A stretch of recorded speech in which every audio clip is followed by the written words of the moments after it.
Hello, hello, everybody. I'm just getting set up over on TikTok as well because we are here for a dual live for the new moon in Cancer. Happy new moon. Are you drinking your water? I have been all this week because of the heat wave that's happening. Let me see here as I get started for our friends over on TikTok.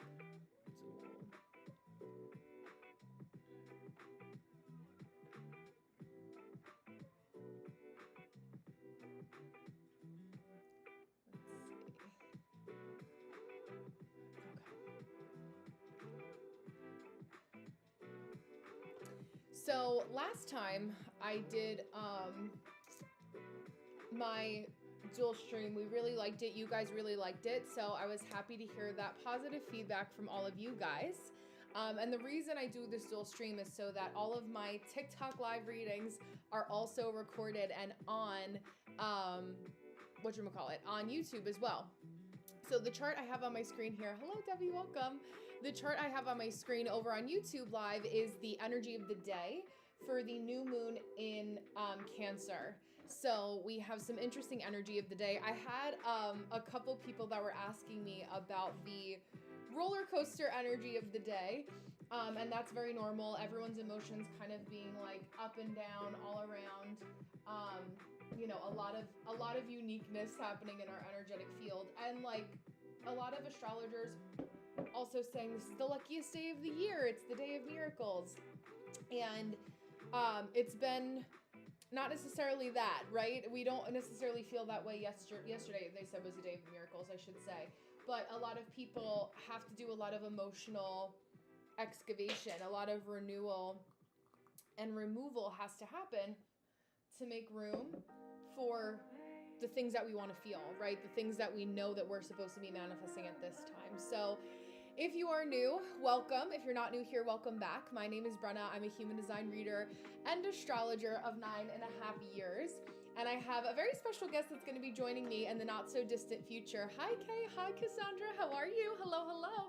Yes, I'm so excited. Yeah, so this is not only a dual live with me on YouTube Live to my left, TikTok to my right, hello, hello, but also Noelle is going to be joining me for astrology and human design readings. So they're going to be 15-minute readings for $33. So you get an astrology reading and a human design reading at the same time. So the link to that is in my bio. And we'll start when she joins and you see here. But if you guys, in the meantime, so I know the energy of who's here, if you want to drop your big three in astrology, or if you want to drop your human design in the chat, what your energy type is, or if you know your profile, authority, and your energy type, please feel free to do that so I just know where the energy is. So, thank you, Alejandro. I appreciate that. Thank you, thank you. And Jay, okay, so here I have a question. What is the meaning of Venus in the 6th house? So Venus is about our values.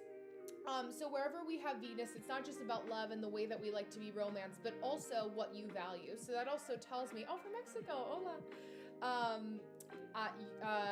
Yo practico mi español, but un poco. What was I gonna say? Let me pin your comment so I don't get myself distracted here. And happy new moon in Cancer too. If you guys have any questions about the new moon, you know where to drop them and I'll answer them in the meantime. Thank you so much. Hi Megan, how are you?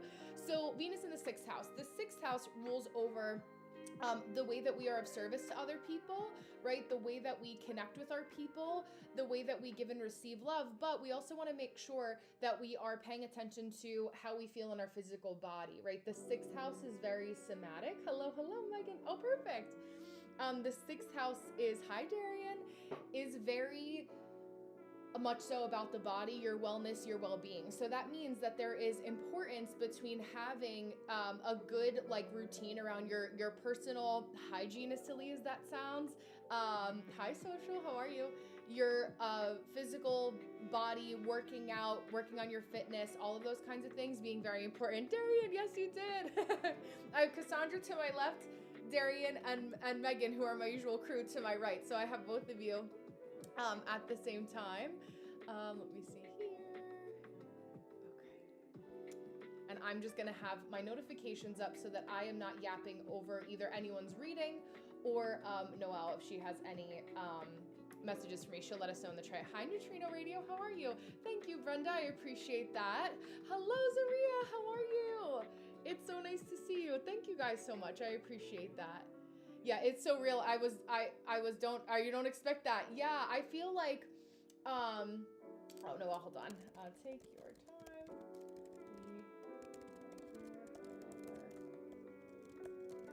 We're ready. Me doing all my conversations at all times. Thank you so much. Yeah, I love my emerald green. I also love like any of like the bright kind of like jewel tone colors. But yeah, I'm excited. Yeah, Mercury's Day. Yes, exactly. I know. I just felt like because I knew I was gonna do a little walk in the woods because I started to do.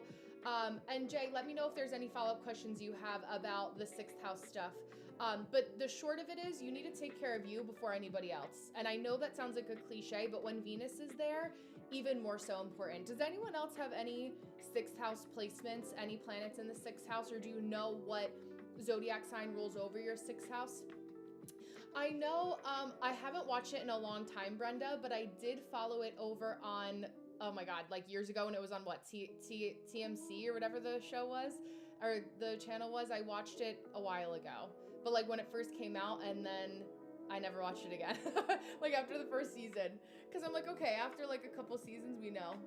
Yeah, nothing in the sixth house. Yeah, it's interesting, Megan. I feel like that's usually for people who, with sixth house placements like yourself, like your cycle time is quicker, so you don't have like as much you're not as sensitive to when other people need you, right? Like you want to be of service for it, or to people, you want to be of service to them, but like you can kind of tune in and out. I feel like your Aquarius rising, like myself, also helps for that. Oh, thank you so much. Oh, Pisces rising, Pisces sun, Hosier. Well, I love that also for many levels. I'm also a Pisces sun, and I also love Hosier. So there you go. Oh, Chiron in the sixth house. Yeah, not letting yourself take care of your body is a big thing. For sure. Hi, Bren, how are you? Like Chiron being like, oh, yeah, my knees do need assistance, and I do need to work out my muscles. Oh, Libra moon. I get so many Libra moons. I love that. Oh, Venus and Pluto in the sixth house bunches. Okay, yeah. So you're like very territorial over your time, right? I feel like I'm glad that you said that before I wrote the second half of your PDF. I'm about like halfway through. But I'm glad that you said that because that'll help me kind of refine the next half of my message. Who doesn't love him? I know. Hello. Yes. Oh, that's okay. Listen, we're always here. Hi, Noelle. Okay, so I have beautiful Noelle who's here. She's gonna come onto the screen with me. Noelle, can you send a I think if you already sent a request to join there we go. I'm excited. People are probably gonna get whiplash from all of our conversations. Can you hear me? There we go. Hi, Katie. How are you? Hi, how are you? How are you? I know. It was so funny because as I was like tuning into like us coming on together, and you were like, how do you think we should do it? I'm like, I feel like with me and you going back and forth because we get so much energy coming through. Yes. Like, we need like a little bit of time. Yes, like to have the extra buffer time. So what Noelle's talking about too is that we're doing 15-minute human design and astrology readings simultaneously. Noelle, I figure I would text you because I have your phone up here. If I text you their information so you have it because it's going to come to my email, does that work for you, or do you want me to email? Okay, so I'll do that. We're keeping it safe and protected. Double trouble, exactly. So just to do the wonderful overview, I'm sorry to my YouTube people that you guys can't see Noelle. In the future, once I get more technologically savvy, as I should as an Aquarius rising, we will get there, but that will be at least on the portal of TikTok Live. I have beautiful Noelle who's up here, my Leo rising counterpart to my Aquarius rising. And Noelle, obviously, I mean, I think we've known each other for what, like maybe almost 2 years now, if that. I think it's like a year and a half. I know I was reflecting on this as well, and I was like, Yes. it's definitely been at least like a year and a half. Yes, I know. Because I was like, I feel like that was my people. Like, once we know each other, it's like, okay, at least a year and a half, like this lifetime and this version of ourselves. Right? Oh my gosh, literally, I was thinking that. I'm like, we're definitely like I said to you in the text, I was like, we're definitely like star sisters in Yes, some way, some shape, some form, for sure. I There's agree. definitely like a soul resonance. I agree. I agree. And I'm so thankful because that's what I was like, we need to do something. And a lot of what we were talking about just with all of my people, I know you've been saying this with your people, is like how we just need to create more abundance in the love spectrum. Our Love Island USA. It's like Love Island TikTok, right? Like we're in that vein where like we're all in this villa together instead of booting people out or shifting people around. We're all going to get along. And so the short housekeeping thing that I'll say before we get off, and hello Tiana, hello, I see all you guys. Hi Hollywood, how are you, Holly? Um, Before I'll say this is that we're doing joint 15-minute readings. I have my beautiful hourglass that will time us for $33 each because we will split the difference and make sure that we are sharing the abundance fairly between all because I believe that with any practitioner that I bring up to my page. So if you guys want to sign up and you want a human design reading followed by an astrology reading, from the both of us. We're holding the container for you guys a little bit extra abundantly than we usually do. So I have my notifications up for any time somebody books. So I'll be keeping an eye on that. As we're talking, I've just been answering questions in the chat in the meantime. So if you guys have any questions you want to drop, just, generic questions, thank you for sharing the live, Megan. Whatever questions you have about the new moon or anything along those lines, we'll be tuning in and out. And yeah, a lot of energy that I'm like trying to restrain myself from sounding like a crazy person and talking so fast. I'm like, me and now we're like taking our energy and we're just like on the mainstream together. Yes. There's like a level of excitement, but again, that like professional edge as well. Yes. Yes, thank you for coming. Yes, exactly. We're like how we're being of service to our people. But I think like what people forget too is like, and you guys on YouTube, let me know if you can hear Noelle. And I can also move my phone a little bit closer so it could pick up the audio a little bit more clearly.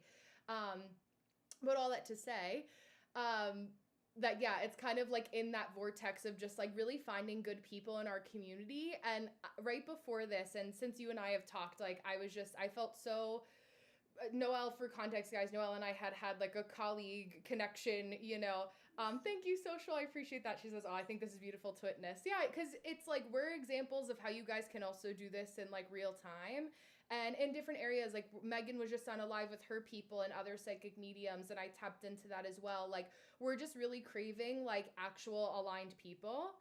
And I know people have been saying that for a while, but like this just feels like a different level right now. I think especially for you and I post our Saturn return and we're getting more disciplined about the people that we're connecting with. I posted like an impulse video, like a channeled message on my YouTube before this because I was like, I need to get out in the woods and like start talking to my people in a different way. Thank you to you for the extra help and the motivation for witnessing that in me. But yeah, I just didn't know if you also had like any thoughts on that like at this moment in time too about like finding your people, like yeah. 100%. It's so interesting, like what keeps on coming through for me. And like just for everybody, I feel like this is gonna happen often for me and Brenna together, like kind of just like we just naturally kind of like channel, like I'm just like writing here, like what's been coming through for me. But it's just like this energy of like we're all like have this light body, of course, and it's like we're all coming online and literally like anchoring. I feel like we literally need to anchor like into like that's what keeps on coming through for me is like coming together and like going through all of this and like literally we're in like, not to say this, but like a lot of spiritual warfare is going on right now. Yeah. So like needing to like band together and like you said to be able to find abundance through it. And I feel like that has to come from community. That's literally what I was thinking about before I got on this. Like it's been a theme all day. It's like really like with everything that's going on in the world, how can we create abundance within these communities and really move that into the people, which I feel like is so Pluto and Aquarius. It's like really the people are taking back the power, which is why I'm like, for all my Aquarius placements, I'm like, I love you guys. This is your time to shine. Like, show us the magic, And I think you're just like, when I meet like, I can't lie, like every sign has like healed and unhealed, but when I meet like healed, pure Aquarian energy, energy, it is just like, it's so beautiful. It's like literally just, you guys just hold space for people and just have, it's just like that video I sent you. It's like you have a way of like loving people without the detachment, and it's like without the like the heaviness of it, like just holding space for who somebody truly is. And that's just like such a beautiful quality, and I feel like people need that right now, to be able to say, where people are saying, oh, if you're this then and you're that, then you might be, you know, have face all these repercussions, as we know. But for people who really just see people as people, and like being like, you're beautiful, you're exactly who you are, and like from one alien to another, like, literally. yeah. So 100%. I love that. No, thank you for saying that too. I appreciate that and have so much gratitude for you. For my people on YouTube, I just moved it closer and turned up Noelle's audio, so hopefully we can hear you a little bit better. I can also still download this and post it. We'll work with it, especially any readings that anyone does.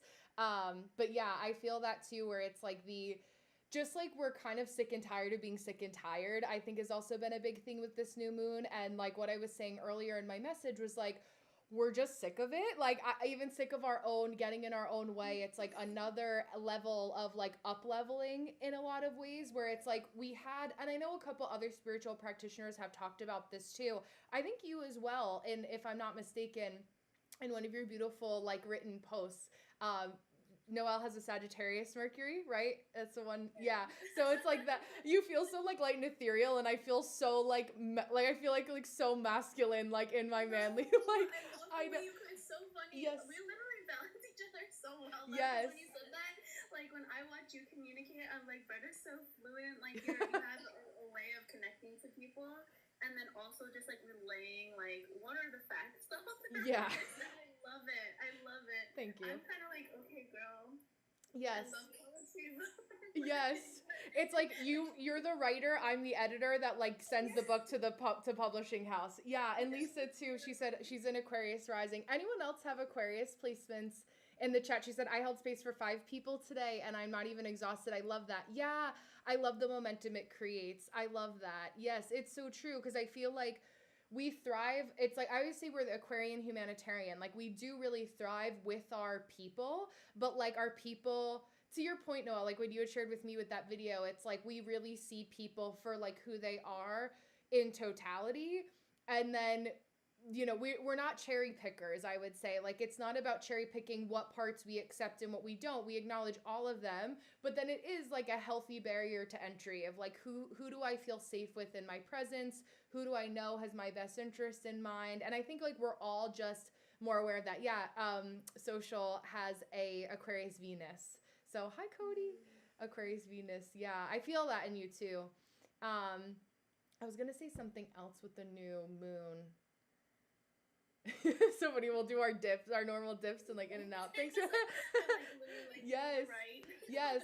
I'm also down too, if anyone's interested, if we want to pivot and do some like channeled messaging, intuitive messaging, which happens anyway, but like it doesn't have to be as formulaic with any of the readings that we do together. But is there anything, and I'll turn my music back on a little bit here too, anything that you feel called to share just as kind of like a general disclaimer that you want your people to know, or our people to know, that you feel like would be a good connection for them, or just so that people can see your skills in action a little bit, like as we kind of are here together? So like a little intro? Yeah, whatever you want to do. I'm open. There's also something that I really wanted to talk about. It like came through so heavily. Yes. But I'll start by saying that right now I'm coming on as an astrologist, but I am a student of Chinese medicine. I have like an extensive background in Western medicine, and also like all forms of holistic medicine, herbal medicine. I love to work with crystals, Reiki, all the energetic medicine forms. But yeah, today I'm coming on here as an astrologist. Me and Brenna met because I don't even know. I just stumbled on your page. Yeah. Our vibe just like really, really hit. I have a Scorpio Venus, and she has a Scorpio moon. So like when you get us as double trouble, like you said, I mentioned this, or at least I was trying to make a video, and I actually had to like redo it. I'm like, okay, I'm getting too chatty. Let's just get down to the details. But when I feel like when you read with us, what I was thinking about is how like we have a way, we're very in a lot of ways intellectual. Yeah. Like, we're the type of people where we can, like, bring you, like, a miracle and then, like, dissect it. Like, why did this happen? Like, if you're not just gonna be like, wow, life is beautiful with us, we'll also be like, okay, well, if you need facts, like, I have spreadsheets. Yes. Yes. So And true. then I'll also be like, and if you want, like, an energetic pulse of the moment, like, all my water felt everything, so I can transmute that and give you a transmission of what happened Yes. in that way as well.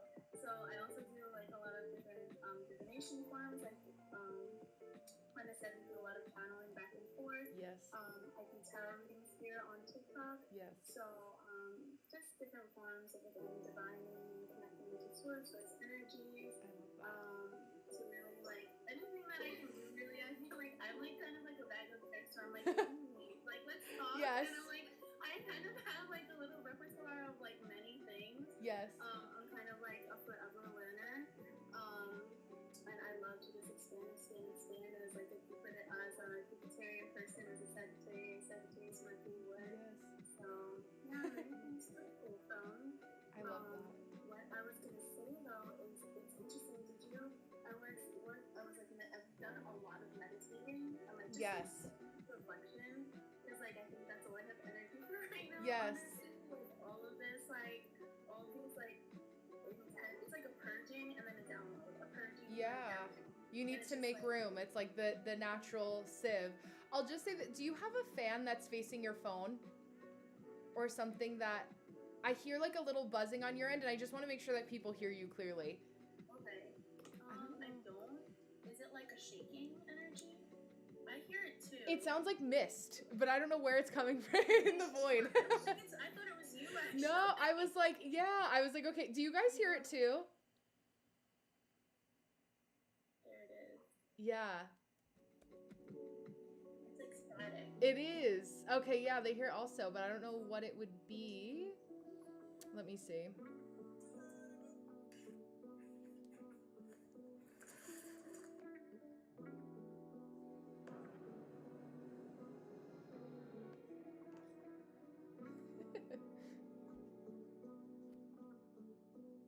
Okay, sorry. I accidentally closed out the app when I was like closing through. How does it sound now, guys?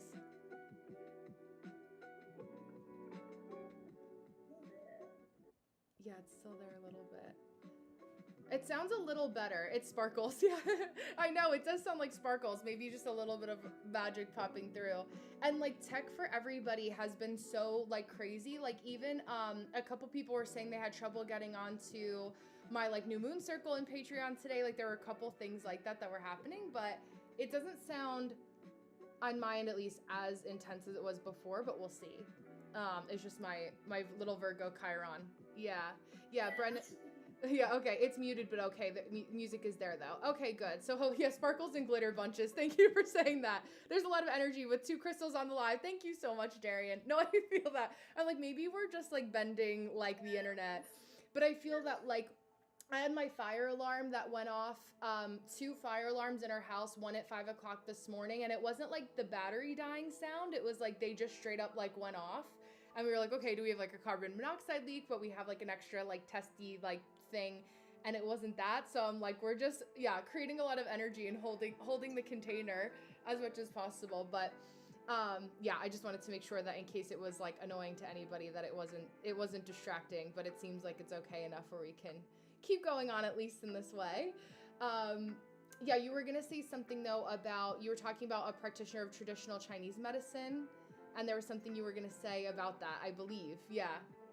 It was about the transits right now. Oh, good. Okay, yeah. Hi, Deanna. I think that it's like a really important, I feel like specifically it's so interesting that I feel like this is the new moon. That like, I don't know, I feel like especially like feminine energies, like I feel like they're all kind of like banding together, which is of course has to do with Cancer and being the matriarch of the zodiac. Yes. But I was thinking about as well as why I believe it's so extra potent. Of course, we have Jupiter, we have the Sun, and we have the Moon all together. So it really does kind of like open up like this very expansive energy, which can be good. And I think for a lot of people, it's coming through as like heavy emotions, to be honest. Yeah. But as well, it's the first new moon that we have without Pluto there. Oh, interesting. Yeah, and I don't know if you remember, because that's why I was reflecting. I was like, wow, oh, I've known Ben for a long, like, for a decent, I'm like, well, what is time anyway? But I'm like, Right. wow, like, it just, like, flew by. But last summer, I don't know if you guys felt it, but the 2 full moons that we had in Capricorn were Yes. really intense. Yes. I think that kind of, like, catapulted, like, a lot of the intensity of the energy that we had from, like, June to, like, honestly, like, November. Yeah. Now, like, this is kind of like the first moon that we have in Cancer for like the last however many years, where Pluto is not oppressing that energy. Yeah. So, like, we have this little pocket where we can really, and I think what is really important now too is anchoring in that divine feminine energy. Yeah. Like, heavily through patriarchal, like toxic patriarchal energy. Yes. Where I feel like now I'm so happy that, like, you know, a lot of feminine figures, I'm not doing it anyway. Yes. Like just being like a female, but like coming together where we can soften a little bit together. Yes. Is really beautiful. I love that. Yes. And I think that's been an ever evolving process. I feel like because I also attract a lot of women who like have a balance of like feminine and masculine traits, also being someone that like has a lot of masculine qualities to my chart and my personality. And I wanted to circle back to that about what you said about the moon not being there. Can you explain to people who maybe are like not as well versed in astrology, like where there's no like specifically what that means? Is that like there's no aspects between Pluto and the moon, or like if you want to highlight that? Yeah. For those of you guys who are not as familiar with astrology, in astrology, the planet that I was talking about that finally transited out of Capricorn is Pluto, and Pluto is all about it can be a power. It has a lot to do with, like, honestly, a trauma body. It can be a very oppressive, repressive energy. It's all about death and rebirth. It kind of like sucks things in and then breaks them down and like rebuilds them anew. Which sounds like, oh, I can come out. It's like sounds like butterfly energy in some ways, but really it's a very, very, very intense energy. So when Pluto hits anything in the chart, honestly, it can feel like there is like a weight. Yeah. And it is kind of like you go into the depths of everything. Yes. And of course you come out like diamonds, kind of the idea of a diamond, all of this pressure, all this oppression, you come out more sparkly, more clear. But it really is this death period. Yeah. So having a Plutonian energy opposing beautiful Cancer moon, because the moon naturally loves being with Cancer, because the moon rules the sign of Cancer. Again, it's the matriarch. When you think of things like the beach, the seashell, it's this feminine archetype. So having Pluto oppose it with the patriarchy kind of represented, when I was saying like November time, it represented a lot of the polarization that we're Yes. with a feminine energy versus a masculine energy, and it was like a warring energy. We had a lot of Martian energy at that time. Yes. So now we finally had something where we have Jupiter there, we have Sun there, we have the Moon all there together. Jupiter is all about expansion, it's a lucky planet. So if we kind of use this in a way where we can think about how we want to expand into our softness and expand into what we can receive from the universe, because it is a lucky planet, we can kind of plant seeds for people would say like the next 12 years. Okay. Oh, I love that. Yeah. Why is what was with the number 12 specifically? Like why 12 years? Because Jupiter takes about 1 year to transit from each of the signs, so it would be like another 12-year cycle that we have with this energy that has come together. Yes, our astronomy knowledge coming into play. That's why it's important. It actually really is important for those of you who are studying astrology or want to study astrology. Like there is a lot of that, like, oh, you actually do need to know like basic astronomy to like also fact check. Like I'm big on like know your sources or know that your people know what they're talking about. You know what I mean? So like those are kind of like tells of like where I'm like, yeah, there's room for everybody, but make sure that like you've also brought food to the potluck. You're not just coming there to eat what everyone else has brought. And even if you're providing information or nourishment or care of any kind, like this is a time to be like, we really need to refine what it is that we want to be of service of. And like, I'm really big on that, where I'm like, okay, like you say you want to be about it, but like, how are you going to be about it in a way that makes sense? In your corner of the world. That was something very Saturn rolled of me to say, right? Like if you say you have Yes. to do it. Yeah, I'm like, all right, then what the fuck are you doing here? Like, I don't know what to tell you. Like, I love you, but like, okay, what are we doing? Like, there's a reason. I just had that conversation with somebody that I was mentoring today. That's a Taurus sun and Venus, and she's a projector in human design. And she was like, oh yeah, like I'm glad, like, you know, we had this conversation and like it was productive. And I'm like, I wouldn't be here if it wasn't going to be productive. Like, I love you. I know that's what you paid me for, but like, I'm not here just to like chat for the sake of chatting. You know, I always say with these sessions, it's like, we're here to communicate with each other, like be of service to our people. Like, you guys can drop your questions in the chat. I'll housekeep in the middle of my spiel here, but like drop whatever questions you have. And like, that's how we want to create something, like everything having an intention and a purpose. Because I think for me also, and you could speak to this, like for me having a lot of Scorpio placements, which is also gate 28 in human design, it's like, we know that we're gonna not be here one day, right? Like, they're in this body in this way. I'm no longer going to exist. So like, there's shit that I gotta do that I'm not gonna be wasting my time, you know, not like just like dicking around for no reason.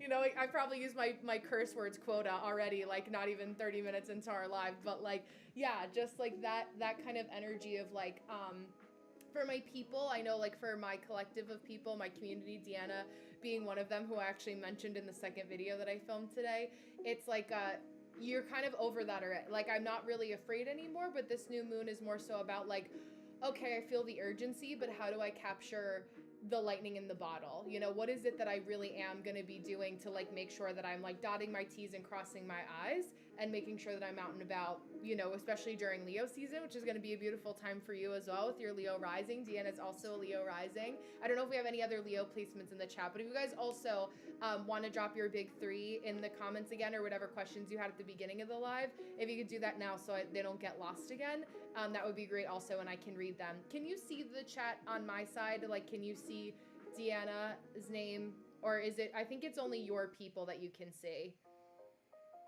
Thank you, Deanna. The last comment I see is room 33. Okay, so that she's probably a mutual. She follows both of us. So Deanna is, let's just said, love the nature walk video. I'm so glad. It reminded me of you too. Yes. I might be a little behind. What's that? I just saw it. Okay. Oh yeah. So it made, yeah, just a little delay. And Serona, I think I'm pronouncing correctly. Noel's fellow Leo moon. There you go. Okay, so we have 2 Leo moons in the chat, or in the community, I should say, which I love. I'm a Scorpio moon. Are there any other Scorpio moons in the chat? Or if you guys, since it's a new moon, we can drop, if you want to drop your moon sign as well. But I love tapping into people's moon signs also. When you are looking at people's charts, like what is the first thing that you as an astrologer gravitate towards? Is it like the same thing that you look at every time, or is it like something that you look at based on the season of what you're studying? Is it like, yeah, do you have certain experiences? Hi, Leslie. I have a Capricorn moon, another Leo moon with social. Lisa is a Gemini sun, Capricorn moon, Aquarius rising. Our Taurus moon, Deanna and Anna. So just, I know, I love a good Taurus moon too. What is that? So is Deanna, she's also Leo rising? She is, yes. Yes. Yes, I'm also a Capricorn moon. Capricorn moon, yes. I think because of the way my brain works, like I need to create structure because I'll start going. So the way that I like to start with a chart is I really love looking at the houses. I kind of like looking at, of course, the sun, moon, and rising. Yeah. I find the rising really gives me a lot of information because then I love to see kind of the structure because I'll look at all the angular houses. I'll look at like the rising sign because that gives you how their energy projects out. I'll go to their 4th house to see like what is the root at the root of their chart. What was their home life like? What did they grow through? And then of course the descendant would be the 7th house, which has to do with how they show up in relationships, especially because everybody's always interested in love. So people are like, oh, what's a good person? So I would go straight to the 7th house and kind of like see some of the qualities that would complement it, and then the 10th house to see how like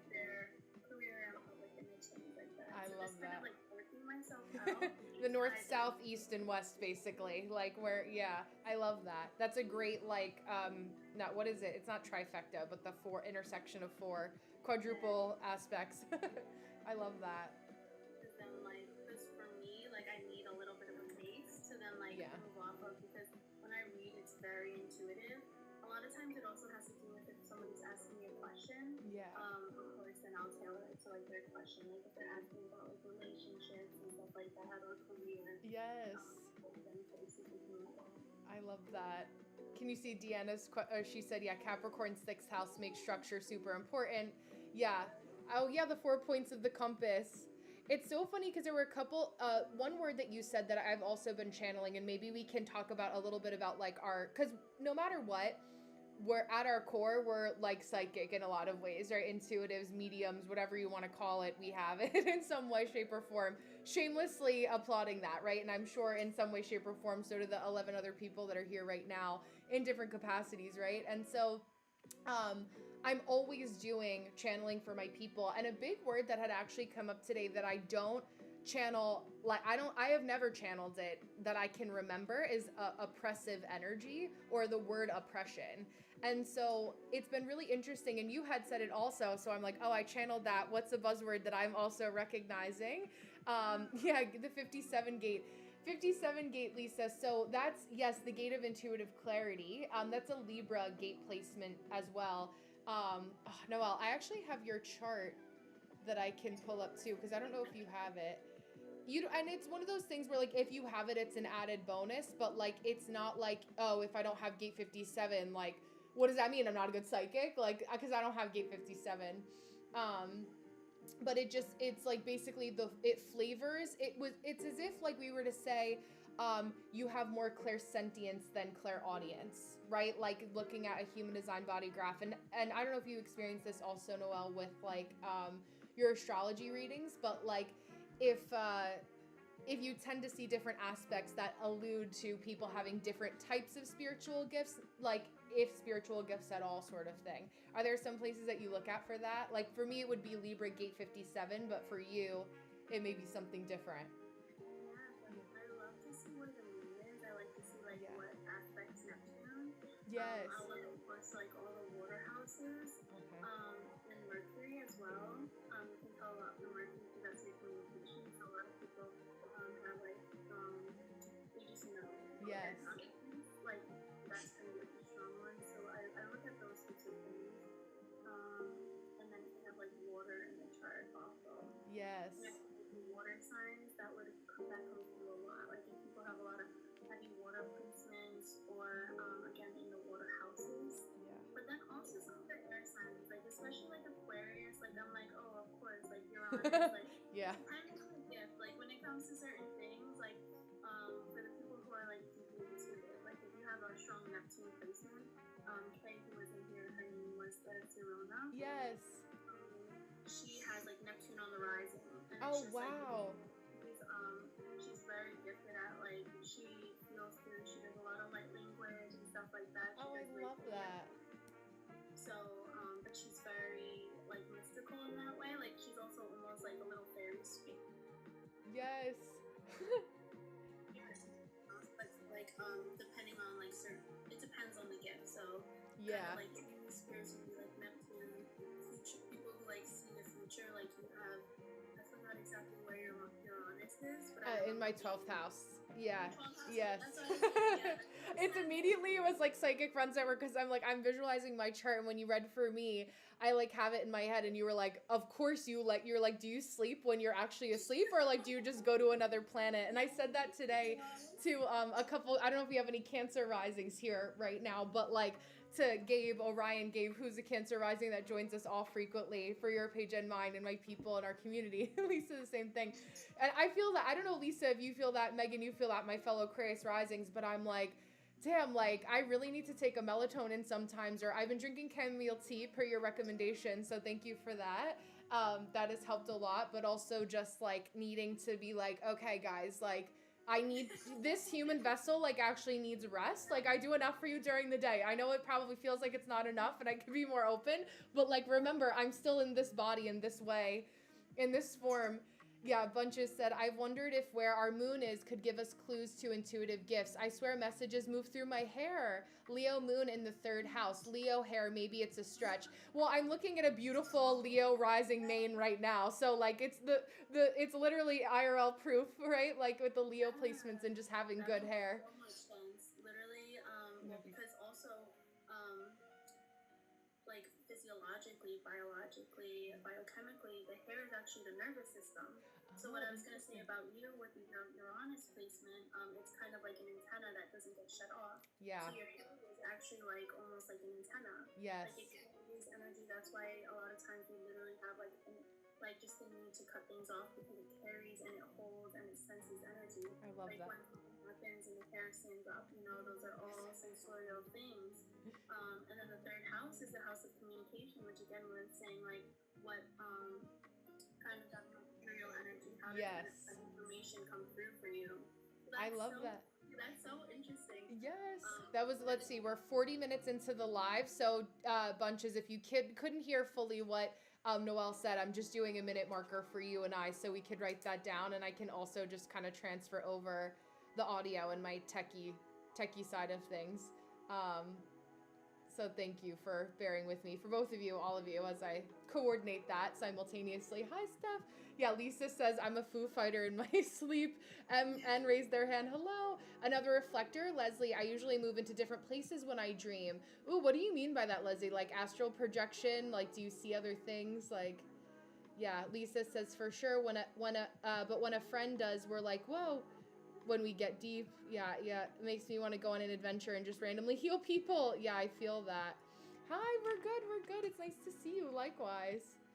Yeah, I think it's interesting, like, I've changed my hair a lot also, like, over the years, but what's funny, you guys, I brushed it out, so you can't really see it, but I'm, like, pretty, and I heard you say this, too, and it's funny, because I say this to my fiance, who's Cuban, but he is also like racially ambiguous when he travels, where people assume that he's from the location of wherever he's traveling. If people are like some, varietal of like Latino or like Hispanic, like he can blend in, especially in those spaces. But like he's got an Italian, like a lot of like random things, and he's like no, like basically 100% like Cuban, which is Spanish derivative, right? Spaniard. So it's interesting, like when we talk about the hair, he's also a Sag rising, and I talk to him about this all the time because he's a buzz cut right now and shaves his head, but like Sag risings change their hair all the time, whereas Leo moons, their hair is always noticeable. And I'm going in a couple different directions with that, but it's like that Aquarian kind of shapeshifter energy too. But as I've gotten more into my spiritual gifts, my Irish curls are coming back. So it's like a 2A curl for those of you who are familiar with the curl spectrum, but it's been funny to kind of play with that. I used to have really dark hair. I had extensions, dark hair with extensions, blonde, like if you look back on my old pages too. So I didn't know that my point in saying that too, as I tie up all the loose ends of that tapestry, is like, do you notice anything with hair and Aquarius placements also? Because it is opposite of Leo. Like, is it like my hair is fried because the antenna never stops? Like literally, I think that's like one of your like your markers. Is like hair color. Like you guys are often like playful with hair color. I find like you guys can kind of like go kind of crazy, radically changing things like out of nowhere. I find it interesting too that the curl, because curl pattern also has to do with fire energy. Oh, interesting. Okay. It's almost like one of the things we talked about with your little interstellar energy is that like there's also almost like a signature of fire that runs through. Yes. Of course, having all that energy in your first house, I believe it's like you have like Mars and Sun. Yes. Mars and Mercury conjunct on my ascendant. Yeah. Again, that Mercury energy in the hair having to do with your nervous system receiving input. So, and like you said, as your gifts come more online, it's kind of like they're catching. I feel also as somebody who channels, do you get hot when you're channeling? Yeah, like I'm sweating right now. Why else would I stay in my workout clothes? Like, yes. I was like, water. Yes, water. Yes. Literally, I was like, I needed this. Krista said, no wonder my hair is crazy. I'm a Leo moon and rising, and I have crazy curly hair. I love it. And it's like part of me, like, I've always admired that. Like I love your hair. And it was also funny because I was thinking about in High Trick and past life context, it was like I was kind of watching you almost like shapeshift in front of me on our live, and I feel like you were noticing that about me too in different ways, and like you're probably picking up on it now and like trying not to say anything because like I noticed it also. We're like hypersensitive. Videos, period. Yeah. Just like, oh, there she goes. Like, who is this alien? Like this like anamorphous like amoeba just like finding a vessel. It's so funny. I feel like Lisa, you could probably relate to that too. Yeah, she said I dyed my hair since 16, but at 43, oh yeah, I stopped so much silver. I love that.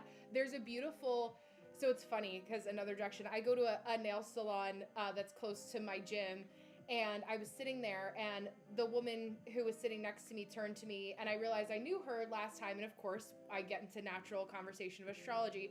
She's a Pisces. Then we were going down the line. The woman next to her was a Leo, and the woman next to her was another Leo actually, and she had beautiful like silver gray hair and then like bright red glasses. And I love like beautiful skin. Like I love that look on like a woman who has like silver gray. And I'm like, I hope, maybe I'll probably intentionally dye it that color, like at that point too. It's so beautiful. It's almost like the moon. Like it makes me think of that lunar Yes. energy. Silver is a very feminine color. It's Yes. very reflective. I think it's so beautiful when people just like have that. Yes. I feel like it shows that what the, not to say, just wisdom energy. That's what it carries. Yes. Very beautiful when people just naturally embrace it. I love that. Yes, me too. It was interesting because every time I see her, because I go religiously like every 3 weeks for my appointment, and we're on the same schedule now. And she was saying, she was like, after I complimented her hair, she was like, I think it's what's getting me into a little bit of like ageism, because she's on her seventh interview for a corporate job. For some like thing in the city, like some company in the city. And I was like, the fact that I was like, there's even 7 interviews for anything that's not like actually somebody who's going to be like managing like mass amounts of money or anything like that at a company, or like really not like HBIC, CEO energy, is insane. And I feel like they're just giving the hiring managers like something to do at this point. But I was like, I really wouldn't doubt it. And I keep getting this call, but like I'm always big on like, in this vortex, right? Like you guys are consenting to being here, for us channeling for you. There's a certain amount of openness where like you're into you're picking up what we're putting down, right? In some capacity. Whereas like for her in that arena, I'm like, she's definitely meant to do something else. And like definitely to the point of like leaning more into like divine feminine. Like she has beautiful skin. She was in the makeup community for a while. I was like, just like even doing like content for, she just has such a striking appearance. I'm like, you're just beautiful to look at. Like I want to stare at you. So like go online, or like, yes, exactly. Like I think of like Bobbi Brown, or like a makeup artist who would like do things like that. But I don't, because even with like talking about her Leo sun, she was like open to it, but like, the hesitation. So that's why I'm always, and I've been so strict in like the comments where I'm like, if someone has consented, like then you can read for them. But it can feel, especially with my Scorpio, I'm so aware of when people are being invasive to my energy that I'm like, yeah, you're not supposed to go there with these people. Like they don't know you from Adam, like they didn't consent to that. So that's also just kind of an important, important disclaimers and things I want to say. But you can really back in on any one of the points that you wanted to go further on too. We were talking about hair.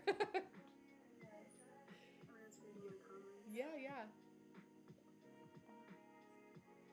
Thank you, Cassandra. I find that a lot right now too, with people looking for jobs. Don't you feel that I find a lot of people are not getting the job? Yeah. To work. I feel like everybody is literally being like forced onto their forced into their purpose. It's like, no, they said this is not what you're meant to do. Let's try to navigate you out of that. We're trying to break down. I feel like a lot of those systems are breaking down. I feel like that's what's happening a lot. Yes. Displaced out of their job, or they're just not getting interviews, like you said, like it's just not getting, the fish is not biting on the hook. Yes. I just feel like so many people, and I love coming into people in that way, where they're kind of like down, and they're feeling like, why isn't it working? And I'm like, but it's so like it's so obvious as you express it that there's like so much, potential for her in other avenues. And of course, like, people have to consent to that space, and like be wanting to like listen to that. But I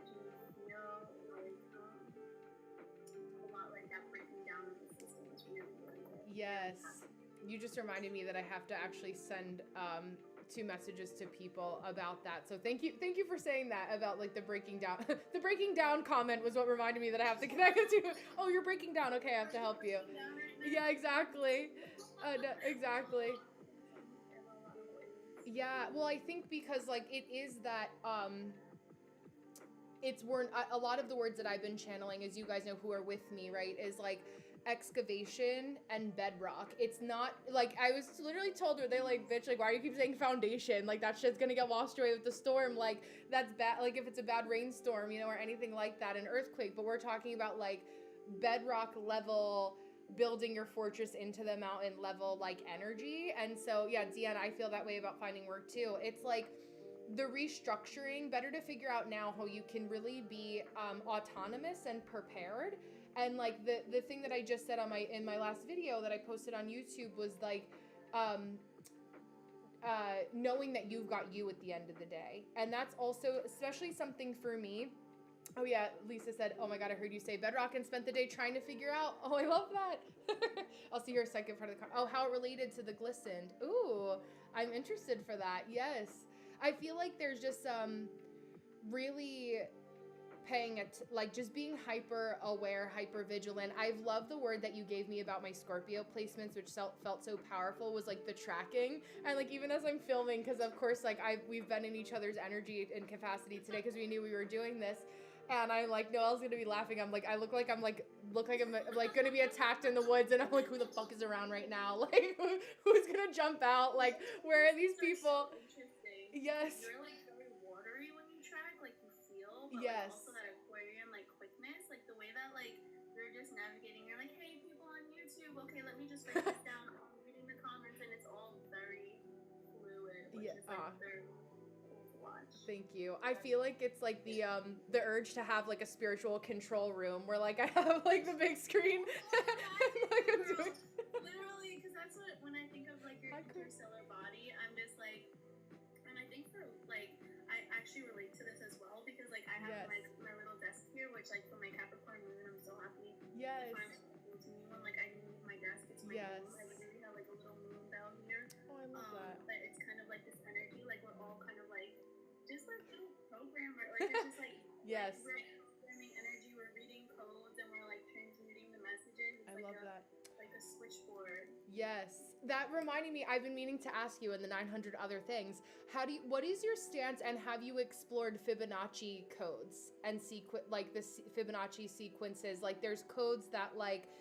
A document that was floating around back in 2021, and I was like thinking of that because I was thinking of like me talking to myself, and I'm like the math equation meme lady, and like I just can feel like the beep boops like in my brain, as corny as that sounds.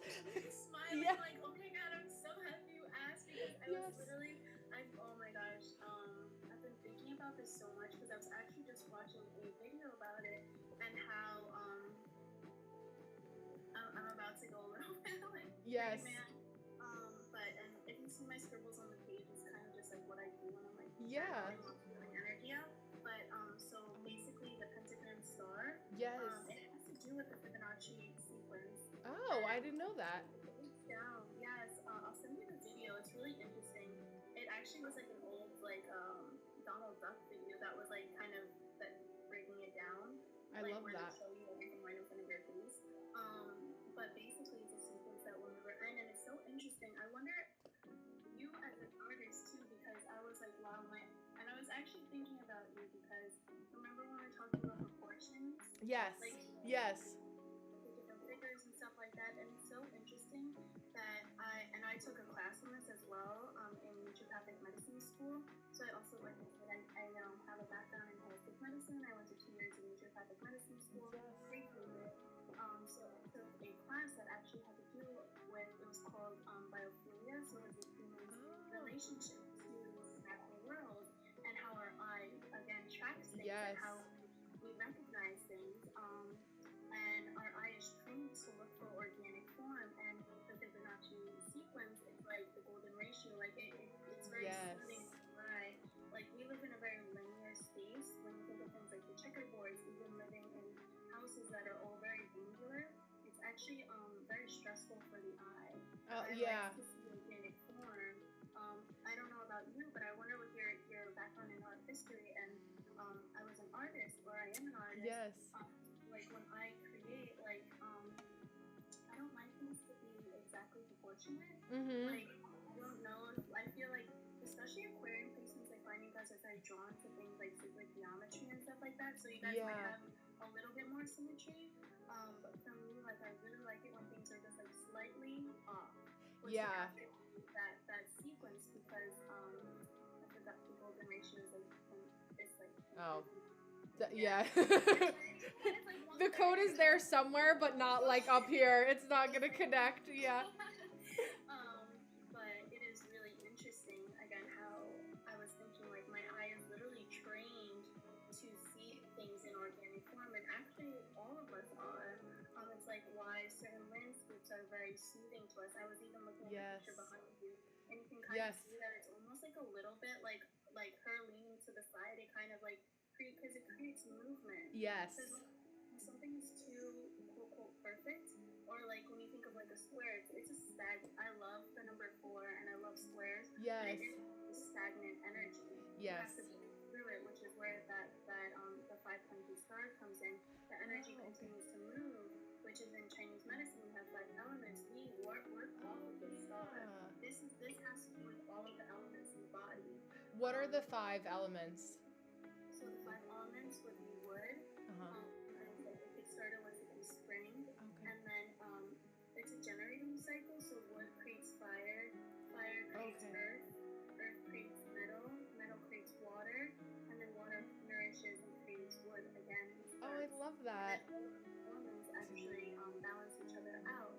So water controls fire, fire controls metal, metal controls wood, wood controls earth, and earth controls water. Oh, I love that. That's so cool. I'm so excited. Like, I can't, for you, like, I can just see how far you're going with this. And I'm like, just let me know when I can book my appointment.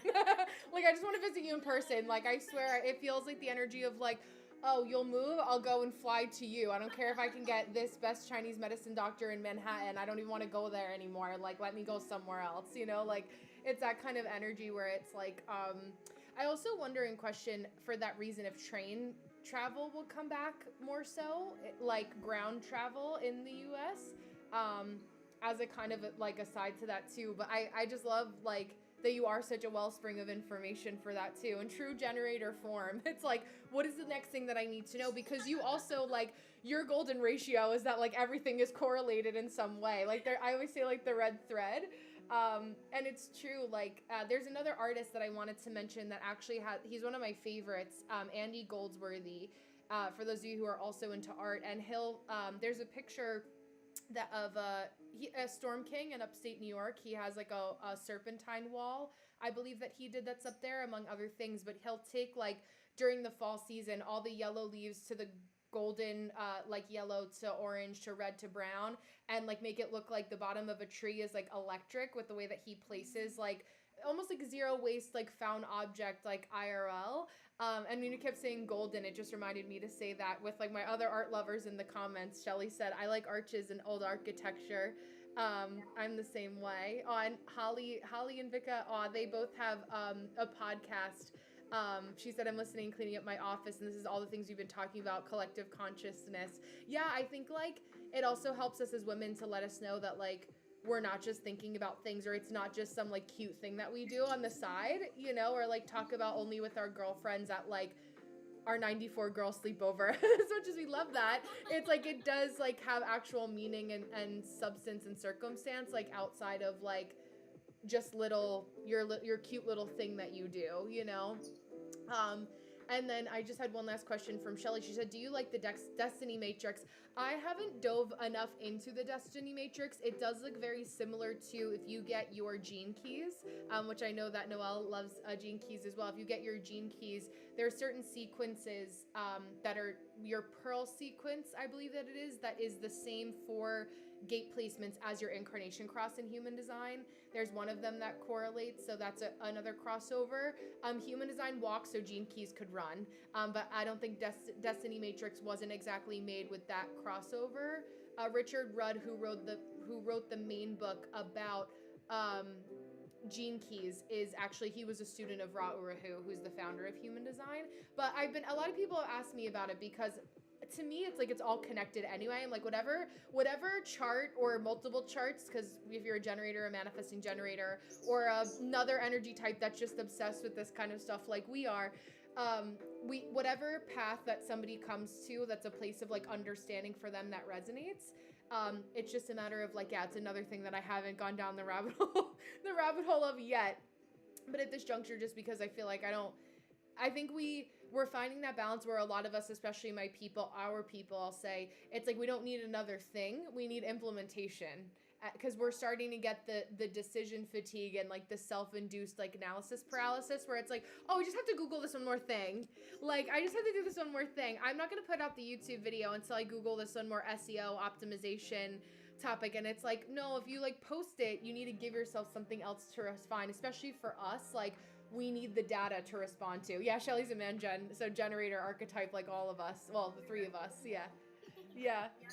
I don't know if we had talked about this. I talked about this with one of my other friends, where it's like you said, for us, we can really go in the rabbit hole. Like, yes. Everyone in here seems like they're like, yeah, we can go. We can just like dig. Yes.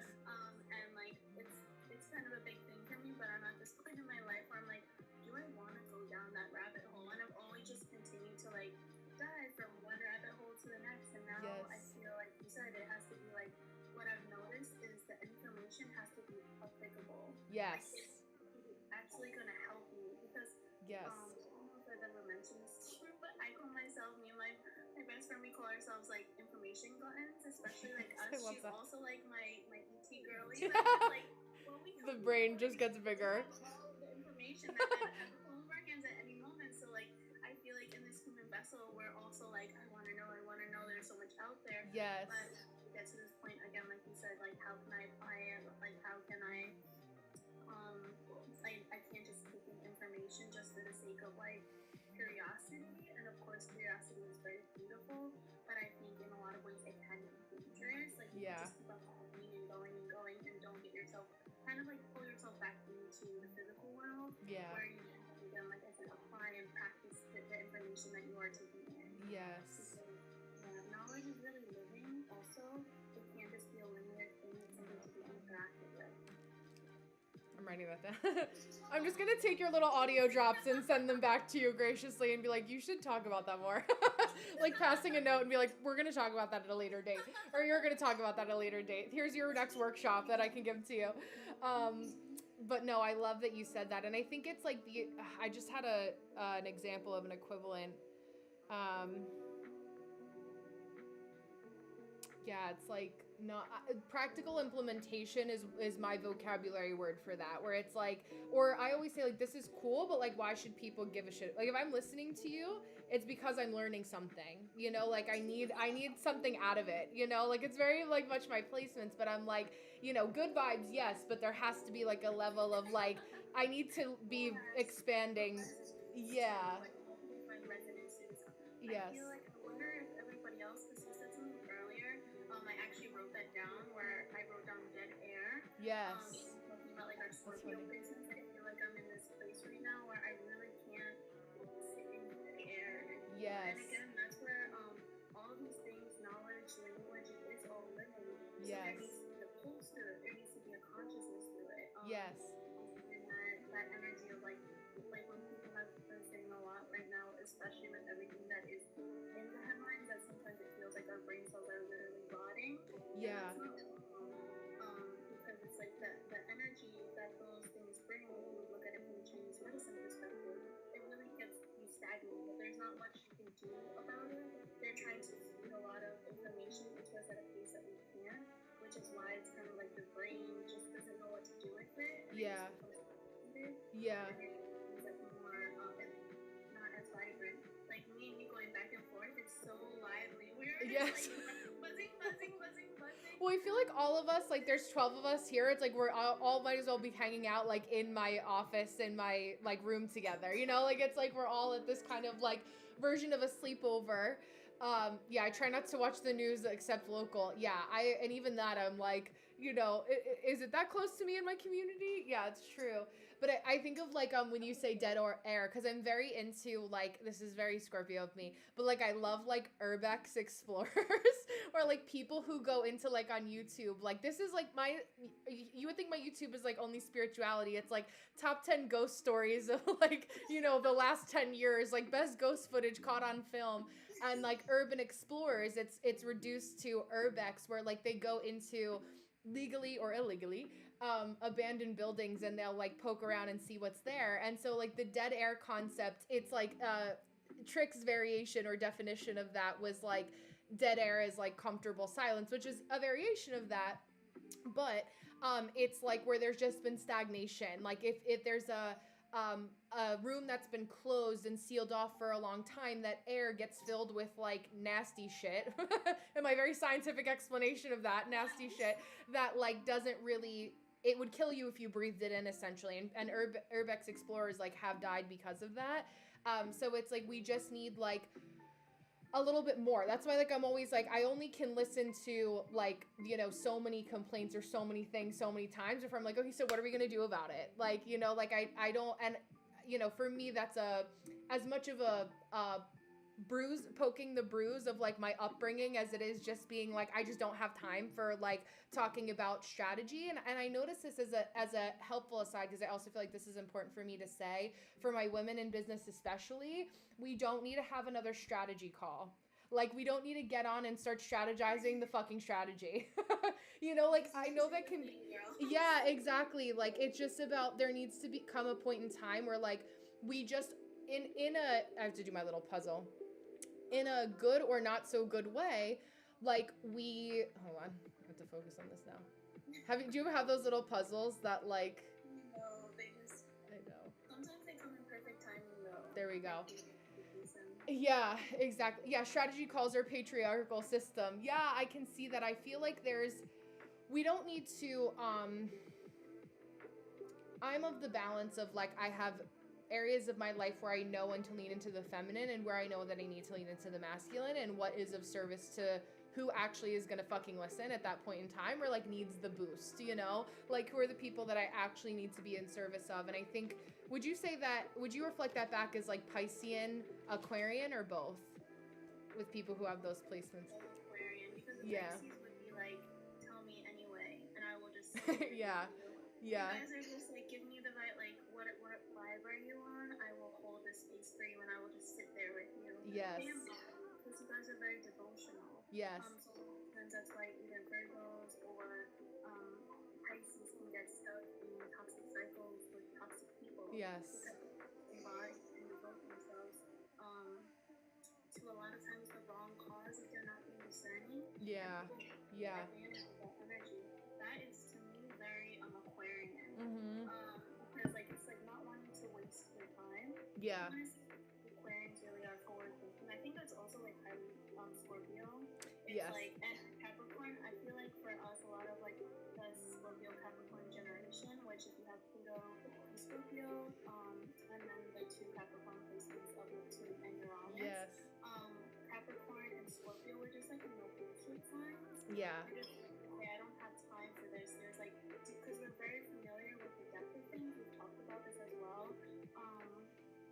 One of the reasons, like we spoke about this as well, why I haven't been going on to do some of the readings, because I'm doing my own live readings. But right now, one second. Yeah. I'm on a call. No, I'm just laughing at like, I was talking to Manny about how similar our men are. And like That's my brother. Oh, your brother. Live in the apartment at home. Yes, that's right. That was my Virgo brother. Yes, there you go. He's like, I'm feeling activated with Mars. Like, what's happening here? I love that. I love this. What I was gonna say with the dead air comment, I think we're validating this as well. Is when we say dead air, I don't mean it like silence, because actually silence is medicinal. But dead air is more like where people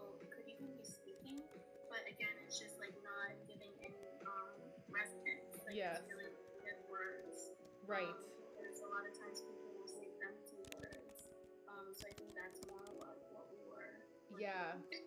I noticed that a lot. Like if I, this is also funny where like certain videos, I'm like, I watch myself on 2x speed because I'm like, I have to figure out what, like watching myself back, like what was the point I was trying to make and how can I get there faster? Like I just don't, I'm not here to like waste 10, like 9 minutes of our time to give you all the tea in the last minute, which like, how many trainings have you been on? If you are a victim of a multi-level marketing scheme, if you are somebody that's done some spiritual training where it was like $1,000 and now you're rushing to get your money back, like that kind of stuff, like I see that so much as people are kind of trying to find their like business, full circle to what we were talking about earlier. And we did just get a booking for Cassandra, by the way, for 1 minute from now, so I'm pulling up her chart. I'll start and then we'll pour into her. I'm gonna text you her info in a second. Let me just do the mental math for her time.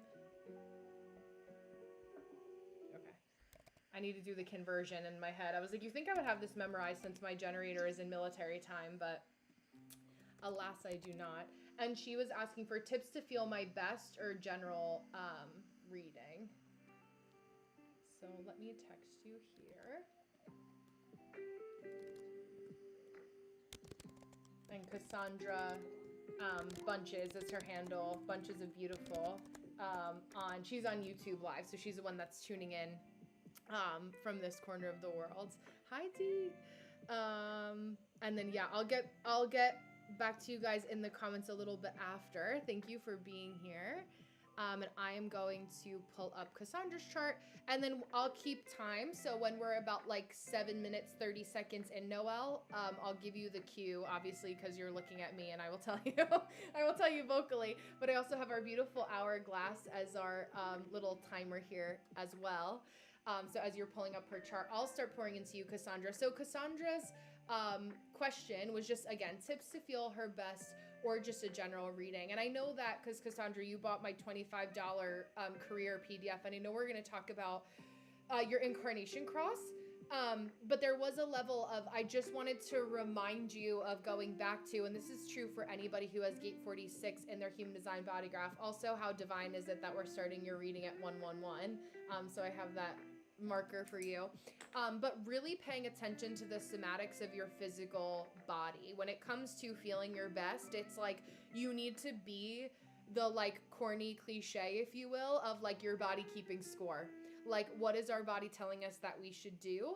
Because that's literally your body is the physical vessel for it. And so funny that you said too, like, you said, I swear messages move through my hair, Leo moon in the 3rd house. It's like totally an extra activation and element of that. And yeah, your moon, right? If we're looking at your Leo moon, that in a human design context, it's gate 4.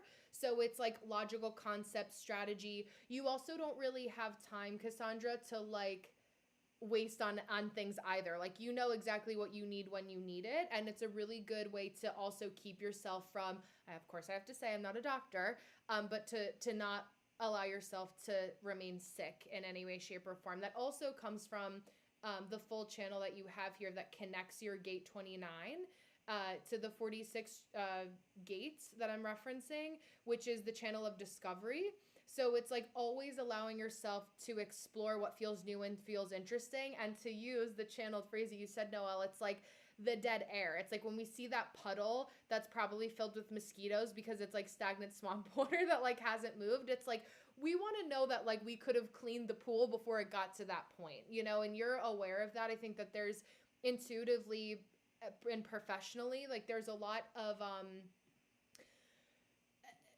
using the like your natural filtration system, and I think coming back to center and realizing that it's not as gone as you think that it's been, but more so like I think there's a lot of people in your life that have also not, even if they didn't do so intentionally or maliciously, like you're probably feeling a little bit of like, oh well, they could have supported me better in that, they could have acknowledged my feelings a little bit better, and that also being tied into like your wellness and your well-being.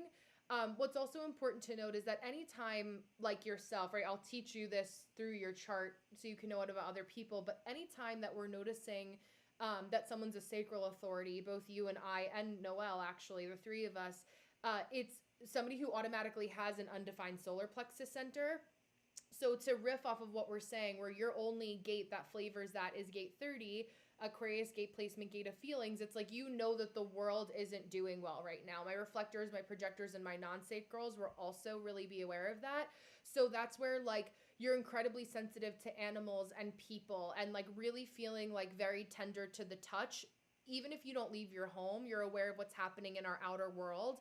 And so whatever it means to you to just come up with a good, I call it like a spiritual toolbox. Like what is your spiritual toolbox that you can pull your resources out of? I think the visual I'm also getting is like Mary Poppins. I don't know if you ever Mary Poppins for like Halloween, but it's like she has that like, I feel like you have so much of those qualities of her, where it's like she's still jovial and is like taking care of the wounded, like Mother Teresa type energy too.